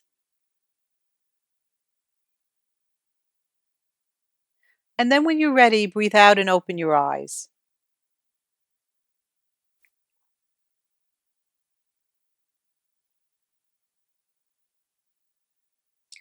So you see, that took exactly, I don't know, 5 seconds to do. But Hmm. yet, even in 5 seconds, if you use your will to remember it, you can switch. Just like you would do in the morning when you said, I'm sending out energy and I'm receiving and using that energy. So that all it took you was a couple of seconds in the morning for you to do that on your way to work, is how I understood it. I loved it. As the rainbow came into my body, the experience I had could be described in metaphor. You know how when you fill a bottle, as it fills up, it goes, you can hear the tone changing. Hmm. And I felt like energy came down into my feet. And then as the rainbow was coming in, it was as though the feeling I got was as though I was drinking the water from our well, which is just powerful, beautiful water. And I was just feeling light fill me up. And then I felt lighter, more enlightened. Hmm. It's beautiful because this whole work is about bringing light into our lives. And of course, the rainbow is light that's been a little bit deconstructed into 7 colors. But each color, as you know, has its own vibration and its own healing power. So some people might have been attracted to just a particular color that filled them up. That would be what they were really needing in themselves. Uh, but generally, it's a rainbow is always a sign of hope. So it reverses that hopelessness that we often feel when we wake up in the morning and we're not, we have to face a Monday or we don't like what we have to do. And you can just do this very quick imagery whenever you need to shift out of the doldrums. Yes, it's beautiful. It's simple. It's powerful. It's free. And I think there's a deeper element that I'd like to bring up, and that is that you're using the power of your own consciousness to put your intention to doing something that's an act of love or an act of self confirmation, self healing, self realization, self fulfillment. And I think by practicing these types of things, I know in my own life, it makes me more resilient to challenges, more resilient to stress. Because once you realize how effective these things are and how quick they work, you can, you can, for example, I say to people, how many things that you worried about and obsessed about in your life never turned out to Right. happen? Right. So if you realize that most of what fears you and ails you is more of a projection, and you use the same power of projection to see solutions or see possibilities or transformation or dreams coming true, then you will actually use the power that we all have within us to create what you want. And that's a far more powerful way to go about your life. What you said is just beautiful. That's exactly right. And unlike a lot of imagery that's out there, and it's not to disparage it, but a lot of imagery is very long and drawn out, and you're lying down and you are, going into a state of deep relaxation where you may make wonderful discoveries. Here, what we're doing is using our intention very quickly to shift ourselves. And it's a new training because we're not used to using this muscle. And it's just like your physical muscle. You have an imagery muscle that needs to be strengthened because it's so connected into our moods and our feelings and our our outlook. And the other thing that you said was, how much time do we spend in the future? And really training people to come back to this moment. In your work, it has to be there because you want to be happy, and you can only be happy in this moment. You can't be happy about the future. It doesn't, that then you're turning into uh, you Fantasy. mu yeah, it turns into fantasy. We can only be here now. So this training of people to come back into the moment and using imagery as a way of coming back and grounding yourself in this moment is really very powerful for people if they can get the hang of it. One way that I use imagery for the future is, for example, if I'm working with someone who doesn't like their body, maybe they're overweight, I have them visualize themselves at, say, 3 months, 6 months down the line. And I say, bring yourself into that body, see yourself as that person, and really embody that experience. And that creates what I call, or what in quantum physics is called, a strange attractor or an Mhm. attractor. And then I say the secret is not just to do the visualization, but once you finish it, live as that person, eat as that person, see Right. yourself in the mirror as that person. And then the dream has a magnetic force, and the visualization of the dream reaches from the future into the present and attracts you in the way you relate to yourself, the way you think about yourself, the choices you make about your diet and your lifestyle. And so I think that is an effective use of imagery in the future, which is all happening from the present, but you're actually creating this beautiful attractor. And interestingly enough, quantum physicists have shown mathematically and scientifically that the future is acting on the present, and so is the past. But we tend to orient ourselves so heavily toward the past, and we keep recapitulating the same mistakes because that's where we're putting our mind. So I think there's that sort of I way think of that we using it. use it the same way. We speak a slightly different language about it, but it's used exactly the same way. That I would, because the way I was taught to conceive of imagery is it's always happening in the present moment. So we have an aim, but we don't have a goal, right? So you have an aim where you're going in 3 months, 6 months, 10 months that you're envisioning. But and you're exactly in my world, you're exactly correct in that you're embodying it now in this present moment, but you're laying an aim out there for yourself and not getting caught in what I call future goal and future talk, where having an expectation that you're letting go of the outcome. So you're letting go of the expectation that it's going to manifest. You're trusting and you're putting it into the womb of your consciousness now that it will unfold the next moment. Yeah, I think one of the dangers of what I call futurizing yourself, I use the term futurizing for a person that keeps saying things like, I'll be happy when I have this much money in the bank.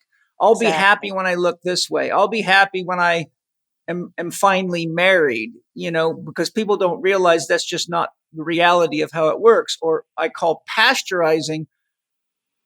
My life would be better if my mother and father had only done this, or if my ex spouse had only loved me more. That's pasteurizing, which We means to, use the same language. It's wonderful. yeah, Pasteurizing and futurizing. pasteurizing. I say pasteurization means you've killed the food. So Or don't, you're putting it out to pasture, hopefully, letting yes, it go. yeah. You know, we already addressed the question I was going to ask you after Dr. Happiness. So would you like to take us through a visualization for each of the four doctors in my system? Dr. Happy, Dr. Diet, Dr. Quiet, and Dr. Movement? Sure. Do you want to do another Dr. Happy? I can do one. Yeah, I think there's never an end to the need for those. Okay. So this one is called Be Your Own Hero. And the Great. intention is to become your own hero and master and to overcome obstacles. So close your eyes and breathe out 3 times slowly. Long, slow exhalations through the mouth and normal inhalations through the nose.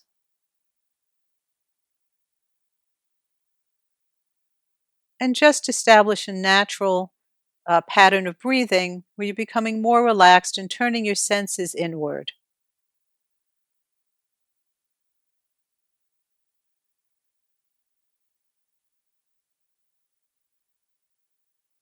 And now, acting as your own hero, see yourself overcoming an obstacle in your life.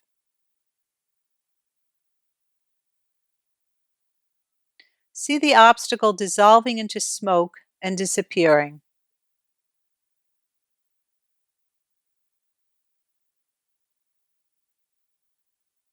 And then breathe out and open your eyes.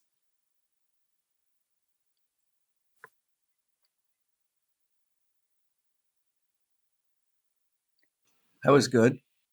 Yeah, so, we could have done all of your obstacles. And if you were working with me instead of just doing this, we would have discovered if there was an obstacle that was was lodged in your body, or it's a feeling or a sensation. We would have explored it more.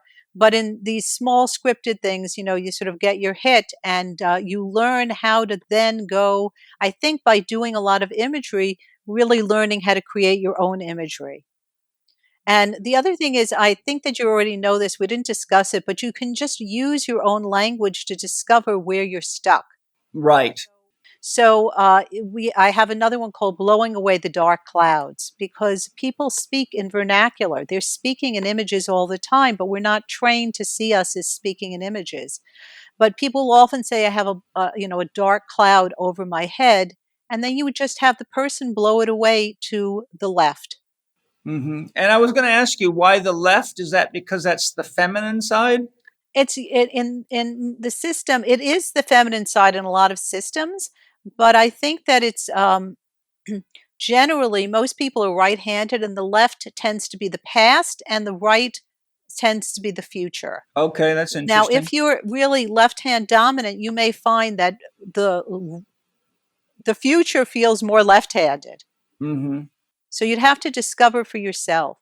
So I you can also use the dark clouds diagnostically to see whether a person is able to really blow away the clouds. And if they're not, then you know that you really need to work with them to be able to do that. If they can't do it, easily, or they can't see the sunshine, I mean, what you're doing is you're getting a diagnostic as well as a healing in the same modality.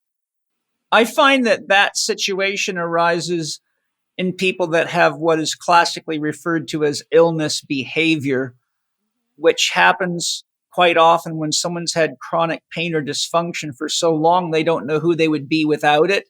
And Hmm. so, at an unconscious level, there's often fear of healing because they would end up not really knowing who they are because they've become so identified with their pain, pathology, diagnosis, or dysfunction. And so, with those people, I have to do more of this kind of work in order to help them make that transition. Because the other thing too is, as a lot of people gain so much financial benefit and Right. Yeah. and other benefits from their illness or injury, that they fall into the trap of wishing they didn't have the problem, but also unconsciously utilizing it as a some kind of a you Right, they know can't afford to give up a disability when they're getting, $800 a month from the government, right. Yeah. and the government doesn't really, have a way around that. Although, I read a book about, I think it was in Norway or Sweden. It was one of those countries, and, maybe it was Denmark, where they really speak to where the person is when they have a disability. So if a person's an alcoholic and can only work once a week, they'll have them work once a week. They'll encourage them from where they're at and not immediately take away every support from them when they're recovering from an illness, which America has no ability to do that, to modulate it. I think that's a very wise idea, and countries like Denmark and Sweden also have far better systems for pregnant women, for taking care of them, giving them more time. Right. I think they give a year off. It's expensive for the employer because they have to pay them while they're out. But the thing is it develops a healthy culture. I mean, what do you have if your kids are all sick because your pregnancy and your early parenting years are just so unmanageable? And the first year that a child's in the world is very stressful for the mother and often, the husband or the father as well. Absolutely. The financial stresses and the, just, the lack of sleep, the whole adjustment to being a parent. And we give no support to it. Yeah, We're completely asleep as a country. that's for sure. And it's costing us. How about doctor diet? Okay, so this one I thought is one of my favorite. So it's called the Chlorophyll, and the intention is to heal and detoxify yourself from illness or environmental toxins, or even if you don't have anything, just to heal, just to take in, just like you take in your greens, you're taking in greens now imaginally. So everyone, close your eyes again and breathe out 3 times slowly.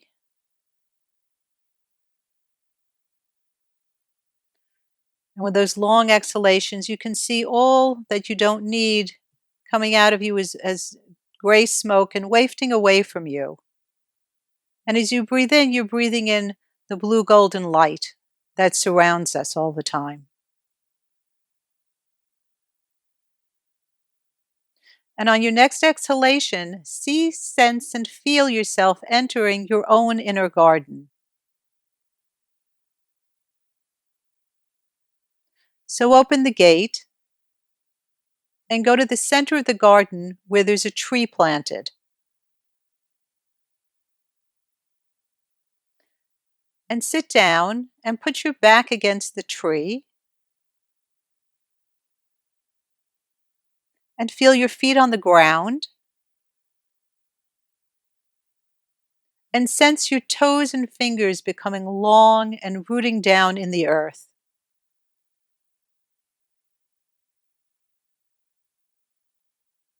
And as you're sitting there, find yourself merging with the tree. So feel the sap rising within the tree and rising within you as well. And it's bringing you nourishment for your entire being.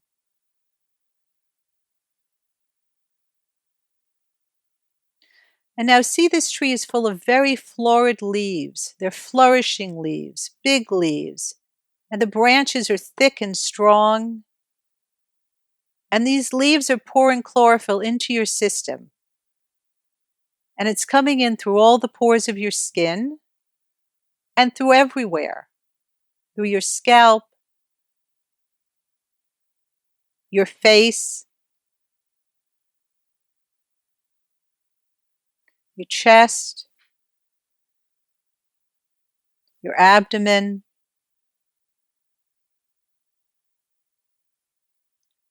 and through all the body. All your limbs are being filled with this green chlorophyll.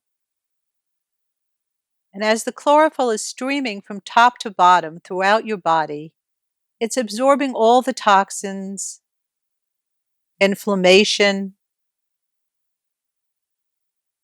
can be any precancerous cells that don't belong there, any tumors, any fatigue. And it's removing them and taking them away and cleansing you and giving you strength and well-being as it streams down through your body. And then see and sense and feel the chlorophyll coming out through the soles of your feet and disappearing into the earth, carrying away all the cells that you don't need and are unhealthy and any inflammation. And you're seeing it as black or gray strands that are buried deep into the earth. And now hug the tree and retrace your steps to the garden gate. And open the gate and close it behind you. And if you had a key, put the key in your pocket knowing that you can return to your garden whenever you wish. And it's there for you to refresh, restore, rebalance. And notice how you look and feel. And then breathe out and open your eyes. Another good one. I actually liked that one because it was a little longer, so I had more time to allow the process to unfold itself. So it was like I was being drawn into a story. And I found that sometimes as you were talking, things were already happening all by themselves. That's And exactly right. yeah, It wasn't, you were no longer leading it, and I wasn't leading it. It was just flowing through you. yes, it almost as though it had its own message for me and its own experience it wanted me to have. And Mm-hmm. it was interesting too, because I had the same garden pop up as when you and I were practicing Oh, right. previously together. And there's no tree in my garden. But this time, as you said, imagine the tree in the garden, a tree of light grew out. And it went all the way through the sky into infinity. But then I said in my mind, where's the top of my tree? And then it just reshaped itself so I could see the top of the tree. But then when I let go of where's the top, it just turned back into this tree that just went forever. And it was full Right. of many different colors of light, not like a rainbow, but like strands of color woven together into the shape of a tree. But it was very, very vibrant, very powerful. That's really beautiful. And you can see the difference between when it's scripted and when you go more unscripted and you can just become very free and it just emerges. And that's what we want. We want this to be a stepping stone. So if you don't have a top to your tree, you don't need to create one. Right. And before you mentioned the black strands, the toxins had already my psyche was already down in the root system, and they were coming out of the tips of the roots, and all the microorganisms were looking at them, picking them up like little boxes and going, oh, you won't believe what I can make out of this. And they were storing them. There's That's like, just beautiful. like, oh Uh-huh. yeah, we can use this, thank you. Like what Right. I was getting rid of they thought was a great gift, and I thought, oh well, good. That's great. Yeah. So this is this is an imagery you can use 3 times a day if you're healing. You just use it once in the morning. And again, the way the imagery that I was learned was to do it in rhythm. So you do it for 21 days and then you take a 7-day break. Then you can start again for 21 days. And you're going to figure out how fast you need to do this imagery. Some people are very quick. It's hard when we're doing this big group imagery because maybe I'm going a little fast or slow for somebody, uh, and I can't get any feedback. When I'm working personally, then somebody will say, they'll raise a finger to let me know, don't go on yet. But this you can just do yourself. And if you don't remember it, you can record it in your own voice so that you're giving your own voice, you're getting a feedback of yourself, telling yourself how to heal. And after a few times, don't be surprised if it changes. I mean, yours just, took off on its own anyway. But I don't know, maybe the next time you go up there, you're going to go and climb up that tree to infinity for all I know. Well, that sounds like a great idea. Right? Because this is no limit being as much as far as we can get. And things happen so quick in the imagination that, anything can happen. Hi, everybody. I imagine some of you are finding that your mind is not as sharp as it was, or that you can't seem to remember things as well, such as the last page you read in a book, or the key points from a meeting you just attended recently. Do you feel that your brain is taking longer to come online, or that your thinking gets muddled or fuzzy when you've got a lot to get done? If so, Organifi Pure may be just the magic you need. A key ingredient in Organifi Pure, called neurofactor, showed a significant impact on brain-derived neurotropic factor, which has been widely reported to play a critical role in neuronal development, maintenance, repair, and protection against neurodegeneration. The certified organic combination of herbs and Organifi Pure not only enhances mental clarity and promotes brain-derived neurotropic factor to stimulate the development of new neural pathways, it aids in enhanced digestion, which is important because many cognitive problems are symptoms of poor digestion. To get your Organifi Pure, go to organifi.com/Chek20. That's Organifi.com/Chek20. Get 20% off with your promo code capital C, capital H, capital E, capital K, 20. That's capitals, Chek20. Enjoy Organifi Pure. You triggered a thought in me that I think is important to share. Most people have a hard time conceiving of the infinite, but I remind them that they are in the finite. Right. It's beautiful. You are in the finite. That's why, it's like I tell my students, they say, if God is unconditional love, then why is this all here? And I say, because unconditional love had to create conditions so that it could love itself unconditionally. And there's the infinite. The unconditional love is the infinite, but it creates the finite so that it can identify and have an experience, right. Because as the infinite, it's everywhere and nowhere at the same time, which is like the old saying, why did God create time? So everything didn't happen all at once. Right. So in Kabbalah, they say that God retracted, itself in order to make space for us to shine back, right? So we could mirror back, himself to himself. Yes. So how about Dr. Quiet? Dr. Quiet. Okay. So Dr. Quiet, I think a lot of I'm going to let you tell me what you think the audience will like. I have insomnia, I have anxiety, I have burying the past, and I have heartache. These are all aspects of not being quiet. So I know insomnia is a very a large piece of your uh, work that you work with people. So tell me what you think they'd like. Something that would help people sleep, I think, is really good. Okay. So I'm going to do one, let's see. Let's do the Sandman exercise. Most people know about the Sandman. He comes and he puts sand in your eye and you get sleepy. Yeah, So kid this is story. right. That's a riff on a very old thought, right? So everybody, close your eyes again. And the intention. This is for insomnia, especially if you wake up in the middle of the night, which a lot of people do now.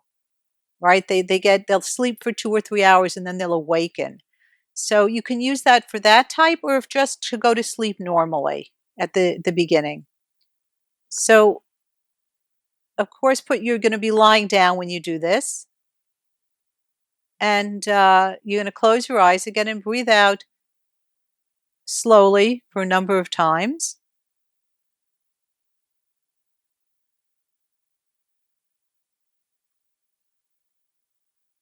And this time you're going to take 7 cycles of relaxing when you're doing this at home.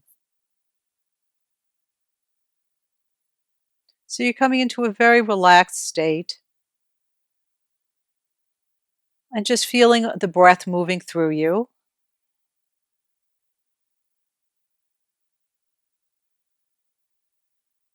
When you feel relaxed,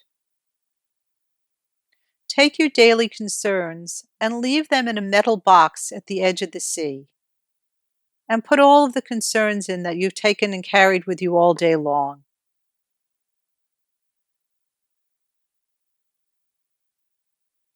And close the box. And now see a giant wave come to shore. And see the wave taking the box out, way, way out into the ocean. where it sinks to the very bottom, to the very, very deepest part of the ocean. And breathe out one time.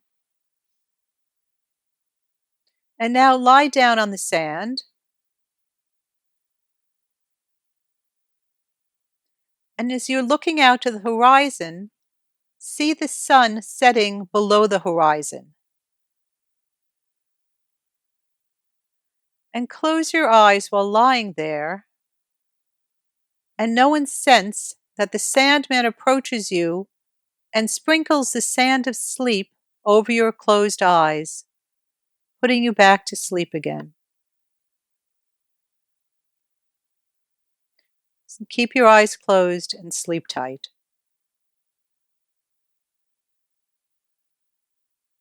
So in this one, I wouldn't have you breathe out and open your eyes again, of course, but so there are many, many insomnia exercises. I have a lot in the PTSD book because so many vets have sleeping issues. They have chronically on guard. I have ones for having clay soldiers out there to protect you. I have another one where you check the perimeter, which was very popular with them, uh, where they do a mental check and make everything safe before they go to bed. Yes, that's a good idea because that sort of feeds the reptilian mind because, the reptile's primary concerns is, am I safe?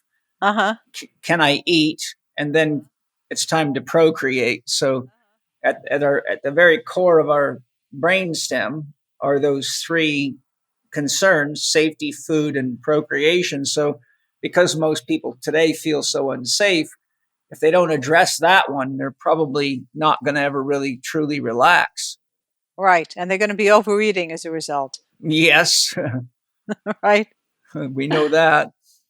Or stopping to eat. I mean, it seems to be two types of people, the way they handle stress: those that stop eating and those that overeat. Right. I wouldn't know from my background how to stop eating, but there are plenty that do stop eating. Unfortunately, with this enormous rise in anorexia. Yes, unfortunately.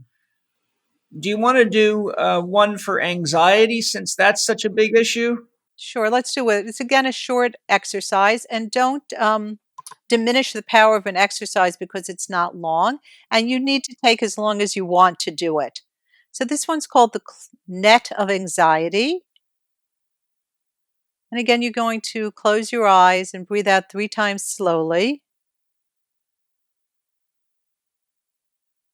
And if you like, you can count down as you breathe out from 3 to 1. And when you get to 1, you can see 1 growing very tall and bright. And know that you're doing the net of anxiety exercise to relieve anxiety, and it's taking a few seconds.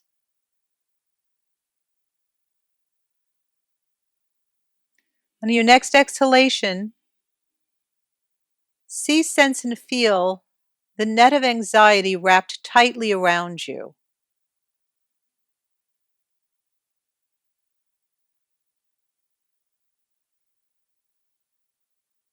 And breathe out 1 time slowly and remove the net,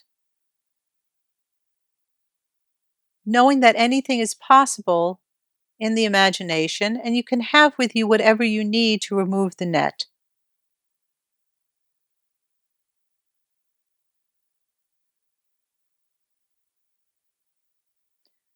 And know that as you do this, the anxiety is disappearing.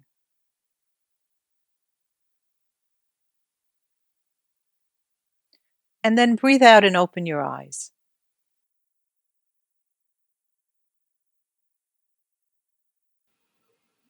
In that one, I found myself laying on a beach where the waves crash. Mm-hmm. And then I just intuitively sensed all I've got to do is roll. Mm-hmm. And the net just unrolled itself. And right when I had the net unrolled, a wave came and just washed over me and took any leftover stress out of my body out to the ocean. That's beautiful. Right. So you found, and I love that you knew how to reverse it by just making a sporadic movement that we had talked about a few days ago, and reversing the constriction. Yeah.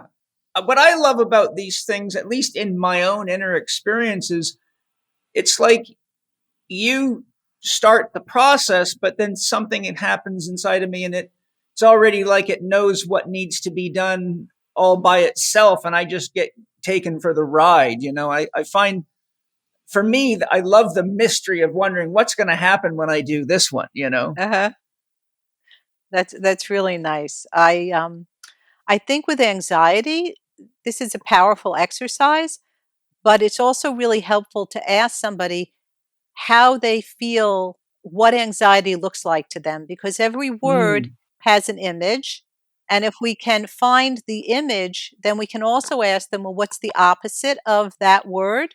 And what's the image associated with the opposite? And that's a very easy way for people to get in touch with their own inner um, image and their own inner encyclopedia of their beliefs and images and fears, and all that cauldron that's within us. They can easily access it in their own encyclopedia of the imagination for themselves. Right when you said the words, see what anxiety looks within themselves, I had the image of myself as a big turkey, and the farmer was walking toward it with a gun because it was Thanksgiving Right, or exactly. Christmas. And that's what anxiety feels like to me, knowing that somebody's coming to do something terrible to Well, you. to me, right, exactly, because that's what anxiety is. It's unknown, but I mean, might be known, but it's future oriented. They're just about to do something. And if that were the case, then I would ask you how to reverse it. What's the reverse of that? Either what's the reverse of that picture, or um, how do you correct that picture? How do you Become the correct? farmer. You become the farmer. Okay. Right. And make sure you give the turkey lots of love as you're transforming it into a human. Exactly. That's beautiful. Yeah, it's fun. Ben Franklin wanted the turkey to be on the dollar bill, not the eagle. He thought the wild turkey was a much better choice instead of what he thought was a predator. That's interesting. I didn't know that. How about Dr. Movement? Okay, so Doctor Movement has to deal again with two. I want to just do two of them, maybe, if we can have it, Sure. unless you'll tell me. So the first thing is, movement depression is the opposite of movement. So if somebody's depressed, which again in COVID we find a lot of people are having, they feel very constricted physically, they felt constricted emotionally and mentally, isolated mentally from their friends. So you can just take a spiral and draw a spiral on paper, going from an counterclockwise or clockwise, and keep on drawing spirals for a couple of minutes on a piece of paper with the intention of getting rid of the depression and the stasis. Mm. Right? So you're using something in the morning to help set your day. Just like you would do the chlorophyll exercise, it's a physical exercise instead of an imaginal one. And the spiral is like imagination, it's an open system. Hmm. I like that. I like it because there's a physical component to it. So I feel that when there's a physical component to a visualization, your body is more apt to participate because it's engaged in the release through just like you talked about the tree and seeing the black filaments of stress leaving your body. You can actually do something like see the stress leaving as though it's leaving the pen, creating the spiral, or you can Exactly. you can see yourself spinning like a dancer or a Sufi, making the beautiful rotation to symbolize the rotation of the universe. I taught a class on labyrinths, and now they have labyrinths or spirals, but they're just where you can go inside or outside, right? You're reversing your steps. First, you're going inwardly, and then you're going outwardly if you walk a spiral. And now they have ones where you can just do it with your finger, with Right. the same idea, right? Angie teaches classes on how to make labyrinths, and we have one here that she built by hand. It's Ah, probably about I would say 25 yards Mm-hmm. across, and it's all built to the four directions. And she uses finger labyrinths, and So, right, you can do that also for depression, yeah, right? The same spiralic movement. We want to keep us in that spiral. I love it. And a All right, spiral is a core pattern in the universe. Really, it's one of the most fundamental patterns of creation. exactly. Right. It's the movement of creation, of either going inwardly or outwardly. I think you already know about this book, The Mystic Spiral by Jill Peirce. It's such a beautiful book. Incredibly beautiful book. Very well printed, very well laid out, great art, and really deep and profound geometry and metaphysics, really. I saw just recently that she actually has a very old BBC uh, documentary she did on the spiral back in the 1970s. Wow. Afterwards, she got very interested in music and vibrational issues, Right. right? She never wrote the sequel to the spiral that she spoke about in the book, but you can see it on BBC on YouTube. If you just put Okay. her name in. I will. Jill Peirce, BBC Plus, YouTube. exactly, it'll show up immediately. That's great. So I have another one that I think really is very common again for doctor movement, and it has to do. You use it for back pain or for doubt. And back pain in my system, we read where the illness, where we're having our troubles, because it's telling us something about the underlying issue in our social context. And often people have back pain when they have money issues. Not always, but it can be because, the lower back, of course, is our stability in our country. Money is the equivalent of having stability. Yes. So it's not uncommon that if you're having a lot of difficulties around money, that you also have back issues. And back issues, better than I, are what brings people into the doctor more than anything else. Yes. It's the most common orthopedic injury in the world. Right. So here's a very quick imagery exercise to heal back as well as to overcome doubt. And we'll see as we do the imagery what doubt has to do with and why it overcomes doubt. So close your eyes and breathe out 3 times slowly.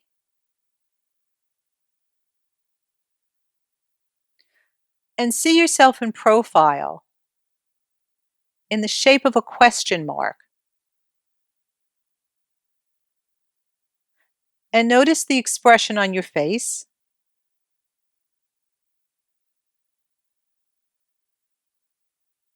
And then breathe out 1 time. And now see yourself in profile becoming an exclamation point as you now face forward.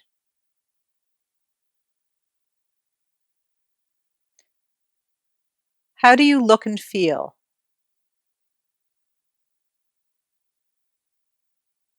And then breathe out and open your eyes. I feel exclamational. You do. You feel quite up. Most people feel quite upright Yes. and stable. It was interesting, though. My body wanted to become the question mark as I visualized it. Uh-huh. I had a thought that, I don't think you suffer from back pain and that you would have to sort of create this for yourself. You'd have to create a difficulty in this area of back pain money that doesn't exist for you. So I was wondering how it was going to, how your experience would be.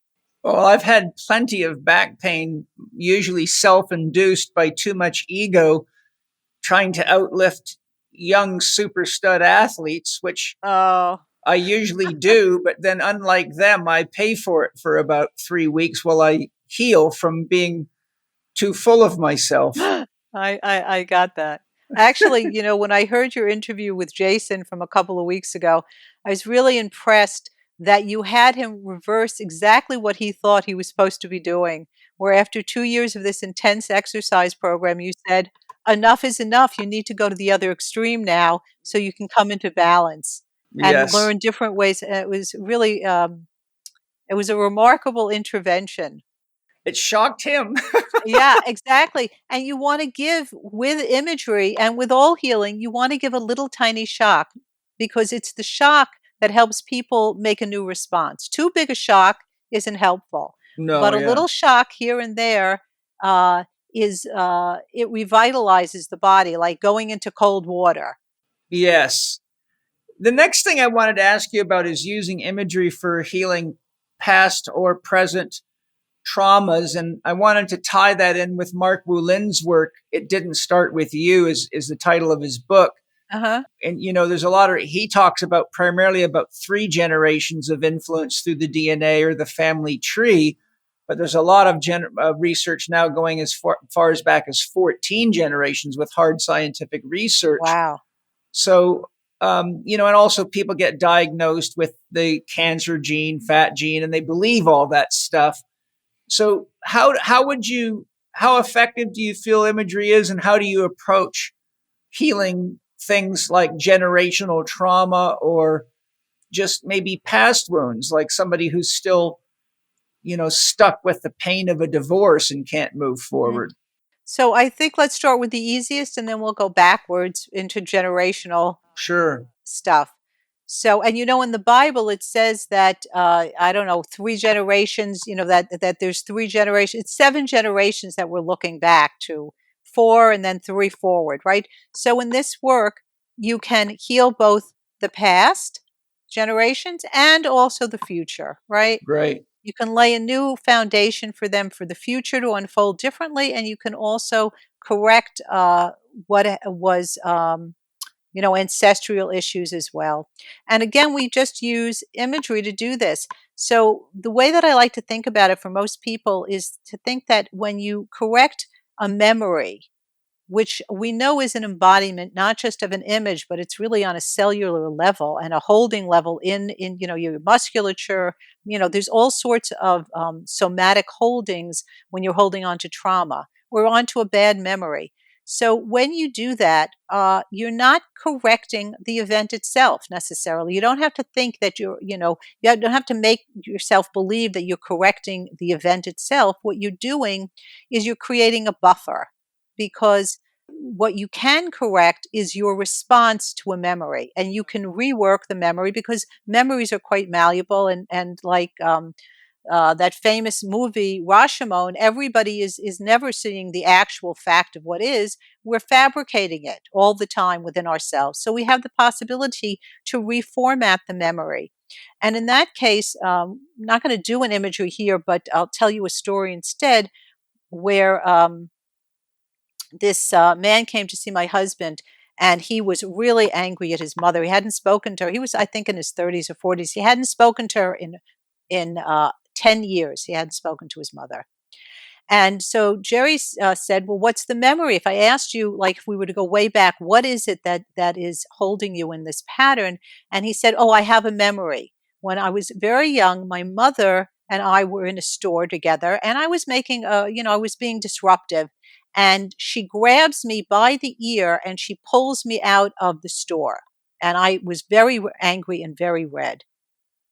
And so Jerry said, and let's say we corrected that. So he has the young man go back into the memory, and the young man sees that he's back with his mother. And when he's being disruptive, and his mother is going for his ear, instead, he picks up her hand imaginally, and he takes it away from his ear, and he puts her hand into his hand, and they walk out of the store quietly without the embarrassment. And after that simple imagery exercise, the man actually contacted his mother. That's great. So that's just a simple way of correcting images. Now, it gets complicated because people have all sorts of beliefs and images, and these correcting of memories can be quite long, could be, or they can be short, but you can go back, in your to your teen years and to your childhood memories, etc. You can go back into the womb and correct a memory of your parents and what you might have seen or heard. So it's all open to the imagination. And you can even go back into, if you have a generational issue that's ancestral, maybe it's genetic or maybe it's what I call psychogenetic. It's not that we inherit the gene, because we now know that everything is an that so much of what we think are genes are really expressed in the epigenetics, right? Right. So here we're going back, and we're going back to the ancestor, not even necessarily knowing who the ancestor is, and letting yourself be open to receive what you receive and correcting whatever emerges from that. And if you see that there's something that needs to be corrected, you cut the cords. Imaginally, you cut your connection to that event. So that's one way of doing it. The other way is to go into your telomeres, for instance, for aging, and correct them with golden thread and new golden caps, for instance. Yes. The telomeres, for everybody that doesn't know, that's the end of the genome, if I remember right. Isn't that the tail end of the genome? Yeah, it's the tail ends. They get frayed, and that's what they now believe is creating aging. That when they're getting frayed and they can't really reproduce properly. So here we imaginally go in and we repair the DNA. We can repair, the double helix. We can repair the telomere. There's no end to where we can go in, because what we're doing in imagery is always bringing light to a situation. What was in darkness, we're bringing light to. So, and the way you do it imaginally is you can turn your eyes inward and just travel to wherever you need into your body, have everything you need, and correct what you need to be corrected. And as to, someone once said to my daughter that his grandmother was in the Holocaust. Obviously, she survived, but he could somehow feel himself back there in her, like her embryos. So we would have him go back and relive whatever he needed to relive and correct whatever he needed to correct there, so that he could wash out that feeling which was still haunting him. Because I don't know about so much trauma other than with Holocaust survivors, but I've seen 3 generations. I had a friend who was like a 3rd generation back, who suffered a great deal. She was actually the child of 2 Holocaust survivors. They had both been in camps. And forget about any genetics, the psychogenetics that were at play in the household were immense for her. Yes, very much so. Turmeric's really, really hot now. There's a lot of scientific research on it, but they're not all created the same. So I brought Autumn Smith on to tell you about Paleo Valley's turmeric complex, so you know exactly what the benefits are and why you, like me, should get your turmeric complex from Paleo Valley. Autumn, tell us about your turmeric complex. At Paleo Valley, we are big believers in food as medicine. And so turmeric, of course, it has beat drugs out. We know it's anti-inflammatory. We know it has brain benefits. We know it has joint benefits. But what most people don't know is that a lot of turmeric supplements only contain one isolated compound of turmeric called curcumin. And so what we did instead was create a complex. We added organic turmeric and then ginger and rosemary and clove, which were some of the most DNA protective spices studied. And we created a complex. We added organic coconut powder and pepper for absorption. And so we've created a really high quality, highly bioavailable turmeric complex that will hopefully help you to feel your best. And all you have to do to check it out is go to paleovalley.com. That's PALEOVALLEY.com. And you can use the code CHEK15, that's lowercase CHEK 15, to save 15%. Now, we talk about the issue of PTSD from the pandemic, and there's also just a lot of it in the world. Can you talk about or share how we can use imagery for healing PTSD? Sure. I think the first way to heal it, it's similar to correcting the memories. Remember, most of them, there are lots of aspects to it, so I'm just going to narrow myself to hypervigilance right now. But the first thing, and the way that my co-author of Reversing the Trauma of War worked with veterans, she worked with them for 4 or 5 years, was that she had them deal with everyday issues. Instead of trying to deal with the trauma, they were quite traumatized. They didn't want to talk about this stuff. So first she had to give them a sense of safety and reduce the amount of hypervigilance and stress that they were experiencing every day. And she did this by helping them to use short imagery to reorganize their lives in certain areas. Like if somebody was very had a short fuse, right? She would go and she just taught them simple things like separating themselves, becoming aware of the short fuse before he got angry at a customer because he worked in customer service. And he'd go to a closet, and even without imagery, he would just do some breathing exercises. That was the simplest. Then she would give people things who had trouble being in public spaces, right? They don't like to be around a lot of noise. They don't like to be around public spaces. They don't feel safe. There's always they're looking around all the time. They don't want to be hemmed in. So she had him do an imagery exercise for him to be able to go to church, right, every day. So he not only imagined going to church, but then he also set it up so that when he went to church, he would be there after everybody sat down. So he'd sit at the last, on the last pew, so he could make a quick exit before the end of the service. And slowly but surely, this would have a spillover effect into other areas of his life because imagery is holographic. You change one area of a person's life, it changes many others. You do work on Dr. Happy, and Dr. Movement changes also. Sure, yeah. So this is the same way. She worked holographically with them and started where they wanted to start. They didn't want to start on remembering the most traumatic imagery of themselves or being totally in their bodies. So she would work with them on driving rage because a lot of them had driving issues because they were, especially in the later wars, some of them had issues with the cold. Some had addictions. So she gave them shorter imagery to do to help handle the day-to-day stressors so that they'd become less hypervigilant in their everyday activities. And then she could go back in for those who were wanting to do that to go and face the actual traumatic experience. So in hypnosis, they often just sort of, one way they do it is they just go and skip over it. You see the trauma, like you're looking at a movie, and you just jump over it or you bury it in the sea. But that's not the only way to do it. You can also go back to the trauma and rework it.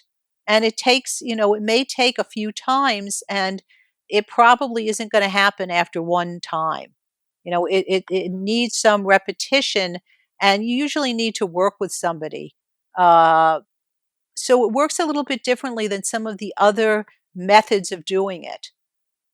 But a colleague of my husband, she lived in Israel, and she worked with a lot of Israeli vets over the years because they have a lot of trauma there. They're very, they're sort of in a cauldron all the time.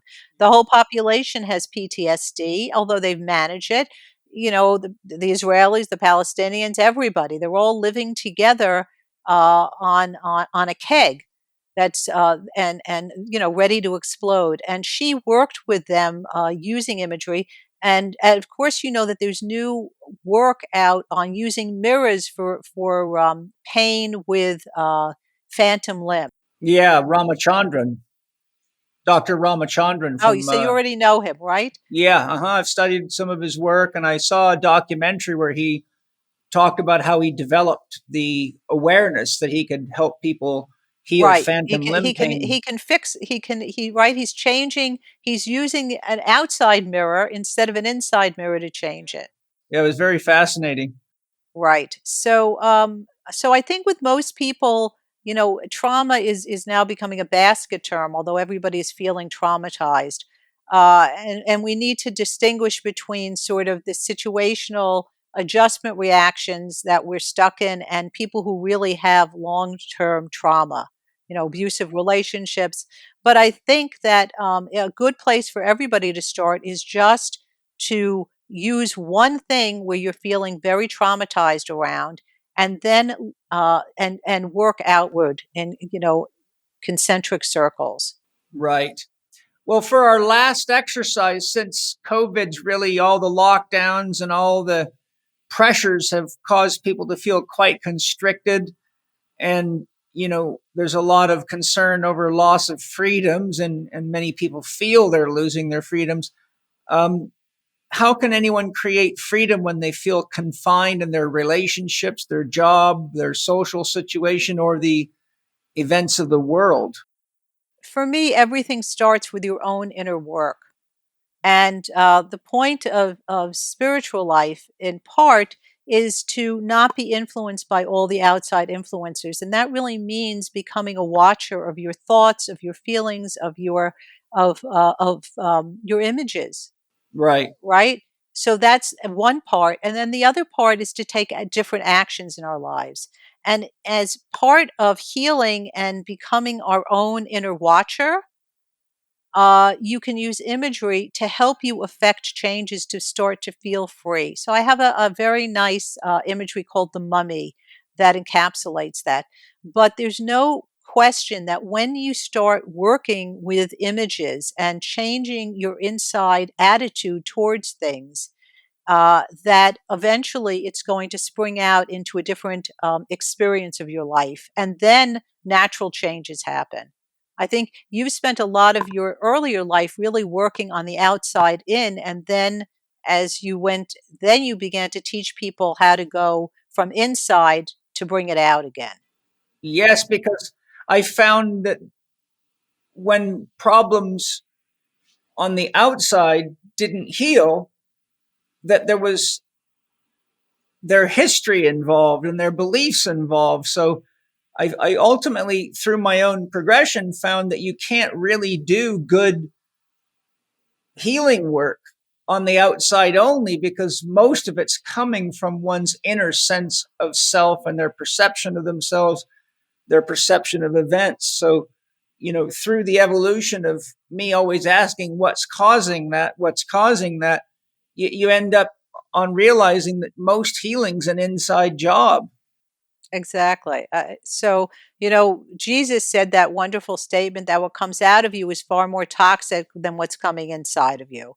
So you're really releasing the inner toxicities of, low self-esteem, of trauma, of uh, depression and apathy, of boredom, of anger, of held resentment. People hold a huge amount of resentment, and it really wears them out. So you need to work with all these things: apathy, fear, resentment, anger, boredom. Even contentment can be a place of it's just a moment in time. Eventually, unless you've really worked on yourself, you really you're going to be at the effect of the world instead of and be enslaved by the world instead of being free. So to me, it's always about freedom and finding freedom inwardly. And of course, we use imagery to light a spark within ourselves. Yes, I love that. I think it's very true, because the imagery itself is a form of light. So there's the natural spark. Exactly. You're lighting yourself up. So I'm going to end with this one called the Mummy, Sure. and it's to find freedom and liberation. And it starts by closing your eyes and breathing out 3 times slowly, Okay. taking those nice, long, slow exhalations where you're releasing all of the norepinephrine that's scarring you, and all the carbon dioxide and all the toxins that we don't need on a physiological basis either. And you're taking in the blue golden energy that's formed from the sky and from the sun.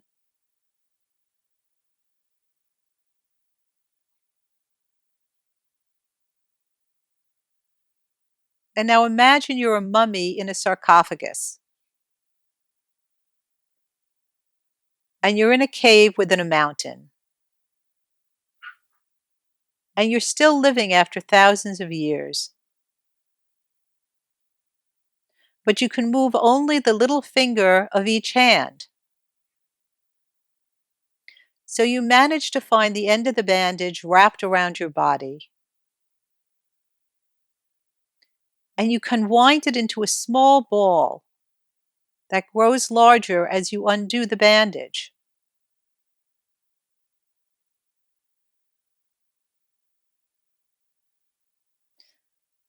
And as you unroll this ball and unroll the ball, every minute you're feeling freer and freer and more lifelike until you've entirely unrolled the bandage.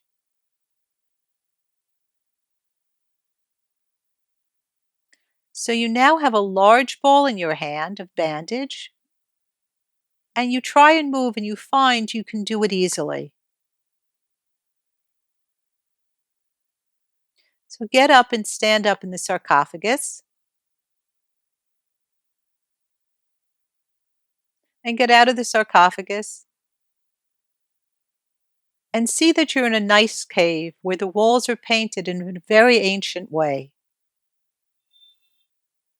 It's superb, but you have no time to check as you're eager to see what's going on outside. And you manage to find your way out of the cave, and you realize it's night, a very starry night.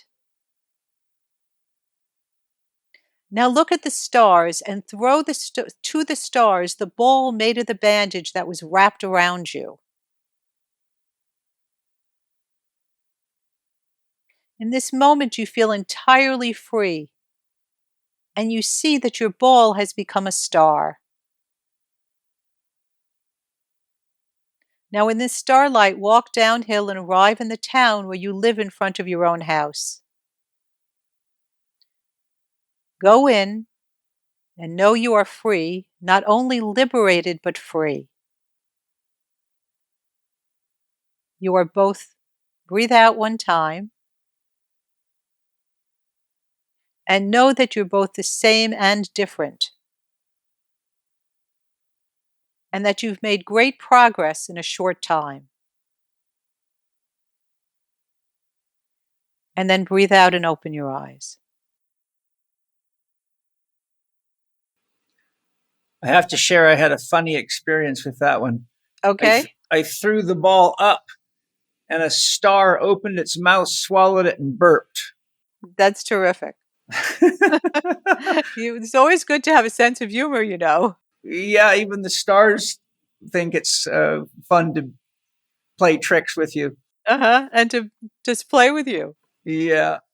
Well, what a great, what I really loved about this podcast together is there was so much practical application. Normally podcasts can be very deep and a lot of like mental work, but what a neat experience to have all these inner experiences from, all the doctors to freeing yourself of health issues to unwinding yourself as a mummy. I hope everybody enjoyed it as much as I did. And I think it was a great opportunity for us to really look at the power we have within ourselves to really create whatever we want in our lives and not be fall into the trap of being a victim to whether it be what's going on in the world or what people are watching on the news or whatever, but really realize that everyone's got the opportunity to create their own world and their own dream within the dream of myriads of other people's, meaning just because everybody else is sad, sacked and not living fully doesn't mean that we have to do the same and that we all have tools that we can work with. Right. And you work on yourself and the rest of the world is transformed. It does, yeah. And I mean, that's our way of helping. I tell people, if you want to make the world a better place, just change yourself for the better, and you can leave knowing that you did that. Exactly. You don't have to be concerned about, in there's a saying in the ethics of the father that you don't have to be start the work or finish the work. All you need is to do your own part of the work. So don't get overwhelmed by all the difficulties. Just start on one little area. You're Yes. on your own deconditioning, on your own anger, and when you work on that, it'll translate it'll reverberate. Beautiful. Rachel, where can people find your books, your website, and whatever else you're offering? So I teach classes in imagery and dreams, in will work, where you really work on a lot of your beliefs. And you can just go to my website, and it's at www.drjerryepstein.org. It's with a J for Jerry. And you'll see I have resources. There's a ton of information on, as I said, on so many aspects. You can just on articles, imagery, dreams, all free. And then there's also a place you can buy books and CDs, etc. Great. Right? What And a you can go great to YouTube. podcast. Oh, yeah. And you Yeah. got a YouTube. What's the YouTube channel? Oh my God. I just put in Dr. Jerry Epstein plus YouTube Okay, great. So just put Dr. Jerry Epstein and it'll come up. and imagery and imagination. There's a very long URL, but I haven't figured out how to shorten it. No, that's okay. I'm sure anybody can find it with Dr. Jerry Epstein. Well, thank you very much. I really Okay. appreciate it. It's been fun. I really enjoyed our meeting together too. I I really felt your vitality. I still feel it through the podcast, and just it's always, for me, it's amazing to see the difference in the energy and the presence of someone that loves what they do and believes in what they do. And it's nice to see you at this stage of your life still being so vital and so active. Well, I have to say that I learned a lot just from looking at your information on your site. Oh, good. Not just talking to you, but just learning about the four doctors. It was really fun, and even your whole system has been it's been enchanting for me too. I really Thank you. enjoyed you. You're just so warm Thank and put you. everyone really at ease and are so well organized. Like your background staff are just terrific as you are. Thank you. Well, I'm the emperor. In my birth sign in tarot is the emperor, and my personality path is the fool. Ah, okay. So that's great because you're always open and to whatever happens to be. I'm a 22. Right. So you're at the end of the tarot, not at the beginning. Yes. That's great. Yes. Well, thank you. And thank you to our sponsors for making such beautiful, excellent products and running sustainable companies that make the world a better place. Thank you to each of you for listening and growing and being the change and sharing your love with everybody else. Thanks for sharing the episodes. And thank you for anything you buy from the sponsors that supports the podcast. And let's all work together to make the world exactly how we dream it to be I instead just of, want to add one sure. thing. I forgot. I just really want to thank my own teachers for being able to present this because this is definitely not my work. I have a little bit of my fingerprint, but Colette Abouker Muscat, who's no longer with us, and Jerry Epstein, no longer with us, and even some of the other imagery exercises, some of them were from people who made them up on the go that I've had access to. So I really want to thank everyone too. Well, I appreciate that. And I'm sure that though their bodies are no longer with us, they're probably very close to you, contributing to everything that you're doing. I have to tell you just one short story about this. For some reason, I was like having a lot of dreams about missing my appointment with you, Oh, and yeah. I had at least 3 dreams about this, right? And the dream I woke up this morning was I was with Jerry, who I haven't dreamt of. He's been gone for 3.5 years. I haven't dreamt of him hardly at all. But he's sitting next to me on like a table. He's here, I'm here. And he says, "Well, do you want to hang out?" And I said, "No, I have to prepare for the podcast." So that was my Jerry dream. So I guess he's here with us. He saw that we did our podcast successfully. Yes, So thank you. I think he was probably excited that you were going to get to share so much. I don't know. All right. Well, Anyway, thank Rachel, you. fantastic. Thank you, everybody. I look forward to sharing another great podcast with you next time. Lots of love, a whole great spirit. We are safe. We are home. We are whole. It is done. It is done. It is done. Bye-bye. Thank you for listening to Living 4D with Paul Chek and today's guest, Rachel Epstein. You can find out more about Dr. Epstein's and Rachel's work at drjerryepstein.org. That's drjerryepstein.org. and also at reversingwartrauma.com. To reach Rachel directly, you can email her at rachelepsteinjd@gmail.com. Rachel is offering Paul's listeners 10% off any book or CD set on her website. Go to drjerryepstein.org/catalog and use the promo code Chek10. That's uppercase C, uppercase H, uppercase E, uppercase K, 10. And the website is drjerryepstein.org/catalog.